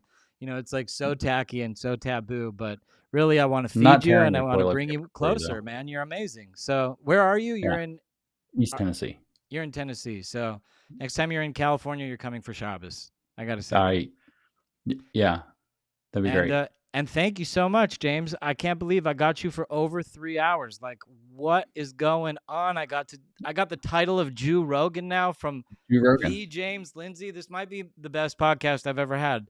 James, thank you so much for this podcast. This is, it was my birthday week, so I'm going to count this as a birthday gift, Yeah, well, there you go. Happy birthday. Thank God, man. Keep doing what you're doing. Keep up the good fight. I didn't even get to the super chats. Because the conversation was so loaded. We got like hundreds and hundreds and hundreds and hundreds and hundreds. Oh, and they even sent money in. Take that to the bank. $7,000. Your favorite person sent in the money. Karlin Borisenko sent in money to ask questions. And I didn't get to answer, but... They'll try to get a refund on it. They're such skanks. They could get a refund if they want. She wanted to know, when are we going to experience the miraculous results of the red heifer? And then she also wanted to know that she wanted you to explain the right-wing queer and how it relates to queer Marxism. But you did that. You really did that. You went very deep. I totally already did that. Like, so, and they flooded the comments with her people. I mean, really. Yeah, maybe she should explain why all the MAGA people are retards now, and her like following is tanked because she's such an idiot. She called all the MAGA people retards after that being her only audience. But hey, why not? Yeah, it is what it is, and maybe she can put them on a list somewhere or something. I never understood why she would fight you so much. You guys both talk about a lot of the same things, and like she was just. Oh, it's I can show you actually. It's because this. She really had it out for you. Yeah, well, it snapped. I have this cool Carrie Smith's best friend snap bracelet, and that explains the whole Smith debacle. Yeah, that's the whole story. What is it? Oh, she wanted to be Carrie Smith and couldn't be, so she like flipped out, and so everybody's friends with Carrie Smith is trouble. Okay. Interesting stuff. I appreciate her and all of her friends getting in the super chats like that. They'll demand refunds. They're so trash. Hey, All sales are final, bitches. Sorry. They're like, oh, the Jew's not giving his refund. Nope. Nope.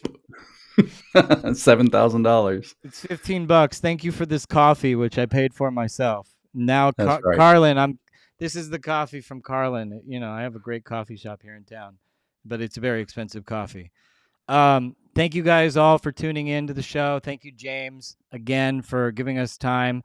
I'd love, even not debates, I'd love to put you into mashups. One of the big successful shows that I do over here is like I call them hangouts, Mhm. where I just bring, because my software Ecamm allows me to just fill the studio with voices. I'd love to mash up you, Dinesh, maybe Ayal Yacobi, some other people. Maybe we can get Michael Rappaport involved and just like really have a talk, like 5 people, and just really, a meeting of the minds or just something. I mean, like you're James Yeah, let me Lindsay. I'd know. love to. I did not expect 3 hours. So now I'm going to ask for the world from you. Get ready. Figures. It's the Jew in me. What could I say? $1,000. I'm It's just the kidding. Mossad agent in me. The one joke that I wanted to say, I didn't get to say during this, is like every time I'm in Tel Aviv, I feel like I'm on the set of like this gigantic Seinfeld episode, and everyone's a character on the show. It's like, it's like so funny. Like I love It is Tel Aviv. believable. That does fit. So I'll see you soon, James. Come back out. When we're in Israel, come join the Anti-Semites trip for Israel, and we'll put you up and have a great time. Come out to LA for Shabbos and keep doing what you're doing. I love your podcast. New Discourses is like such an amazing thing.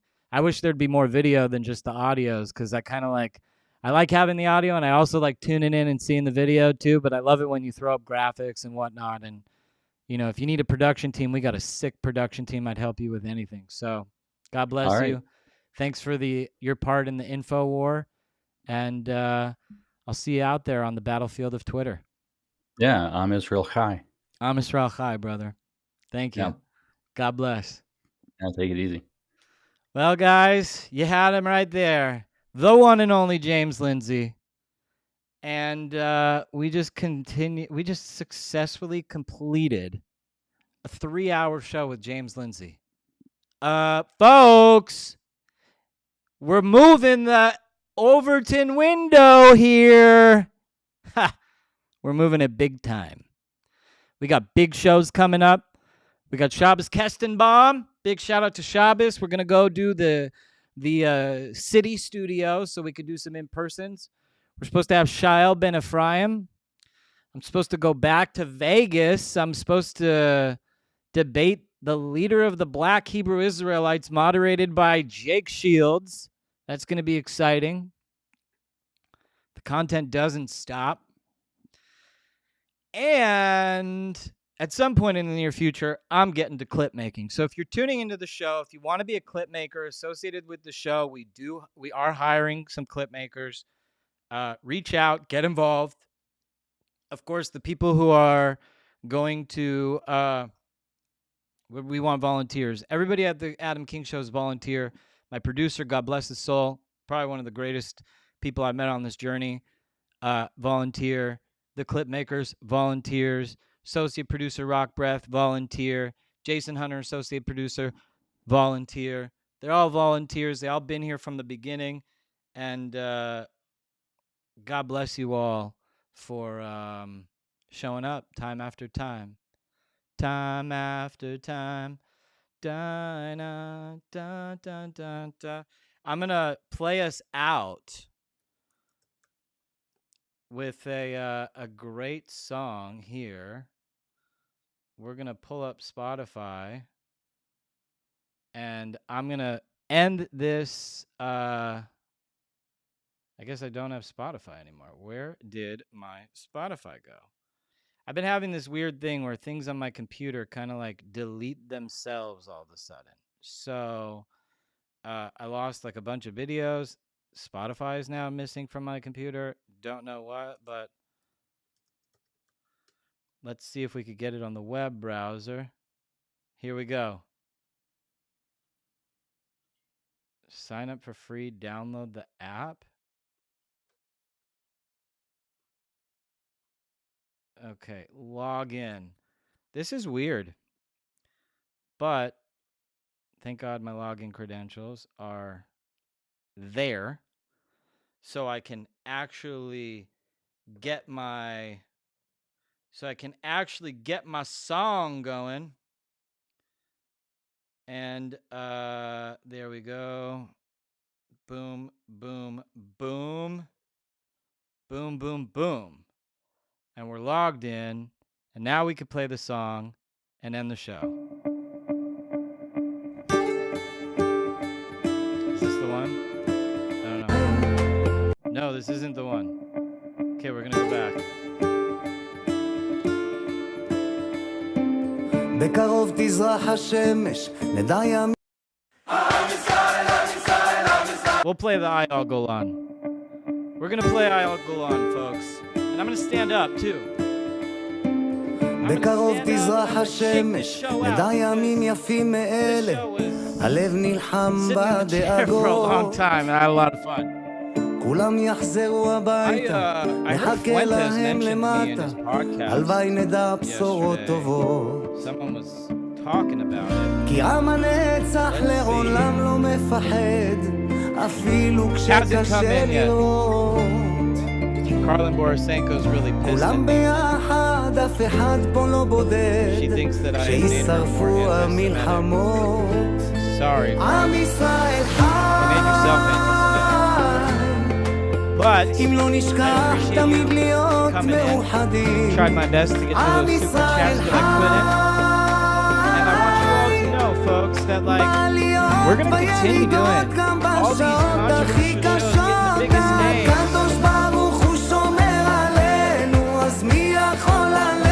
I want Ayal Golan. כי אין לנו עוד מדינה, תעשה שלום בינינו, שמור על ילדינו, כי לא עבדה האמונה.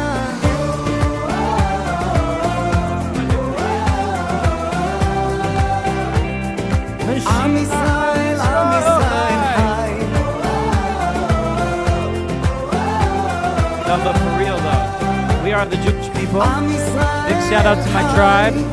It's your tribe. You know who you are. Tune in. Spread the links. Join the info war.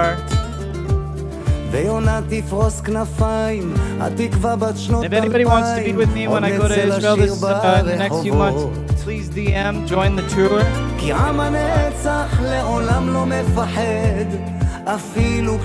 Anybody want to reach out and get involved, please reach out. Because it's all about Am Yisrael Chai.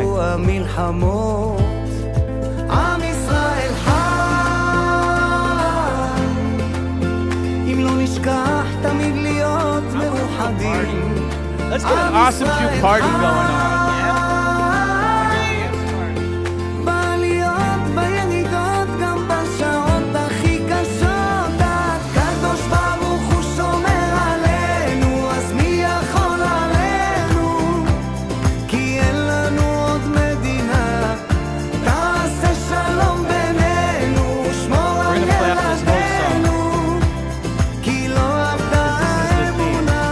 DJ the party. Can you guys see me up there with the turntables?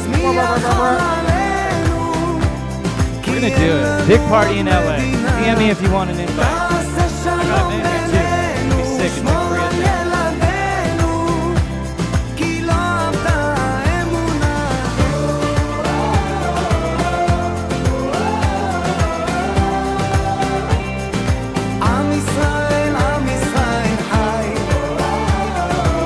Get to some comments. First we'll go to the YouTube comments. If I can figure that out, because these are new. Oh yeah.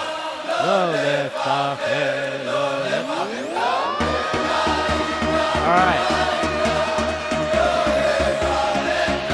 Regan Hahn, we are still here. Yes, we are. Big shout out to Dave Alberts. He said Jews seem so calm and carefree as if Palestine doesn't exist. That's because it doesn't exist. What else do we got here? לקרן אור. את הנתיב אנחנו רק צריכים לבחור, וזה ידוע, חיים ומתנה. הכל צפוי והרשות נתונה. Like, you're like, why didn't you platform me? And everything is like, fuck you, dude. מי שמאמין לא מפחד. Do not give this guy money. We'll take it and not acknowledge your questions or comments. ולנו יש את מלך העולם, והוא שומר אותנו מכולם. Wow, מי Carlin. שמאמין לא מפחד. Stole my super cats, Adam. ולנו יש את מלך העולם. What did she say? She said I'm more anti-Semitic than ever now. Like, this made you anti-Semitic. העם הזה הוא משפחה. That's funny. אחד ועוד אחד Alright, זה let's get to סוד some of the comments on the X now. מישראל לא יהיה She says no super chats, no תמיד על peeps. המפה אנחנו נשאר. Carlin's blowing up the super chat. He's on every platform. Carlin! והרשות נתונה. מי שמאמין לא מפחד. Damn, we got great. Everybody hates us on these comments, you know? But they tune in. That's the most important part, is they tune in. Anyway. Come back, Carlin. I will let Carlin come on the stream. If you guys go get her, come on the stream. She's gotta come on now. Let's see. And you wonder why people see Jews how they do. Dave Alberts, I don't care what you think.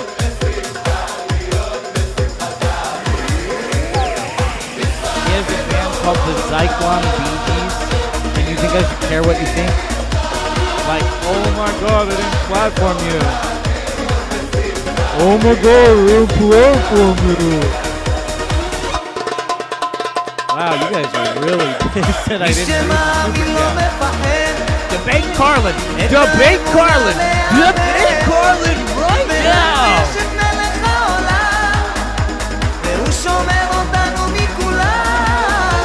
Wow, they flooded Debate Carlin. All these people want me to debate Carlin.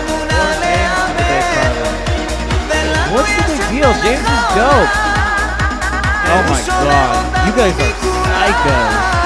I mean, I'm reading. I can't believe, first of all, this might be the most amount of super chats I've gotten. There's a lot of fucking angry people. Debate him now. Debate him right now, Jew. Oh, Jew. Why do you do this, Jew, every time? You think that we wanted to call for the death of all Jews? No, you act this way by don't allowing us into the super chats. And now we're anti-Semites. People are funny. Anyways, I'm going to end this broadcast. This shit was dope. I love you all. Peace. Shalom.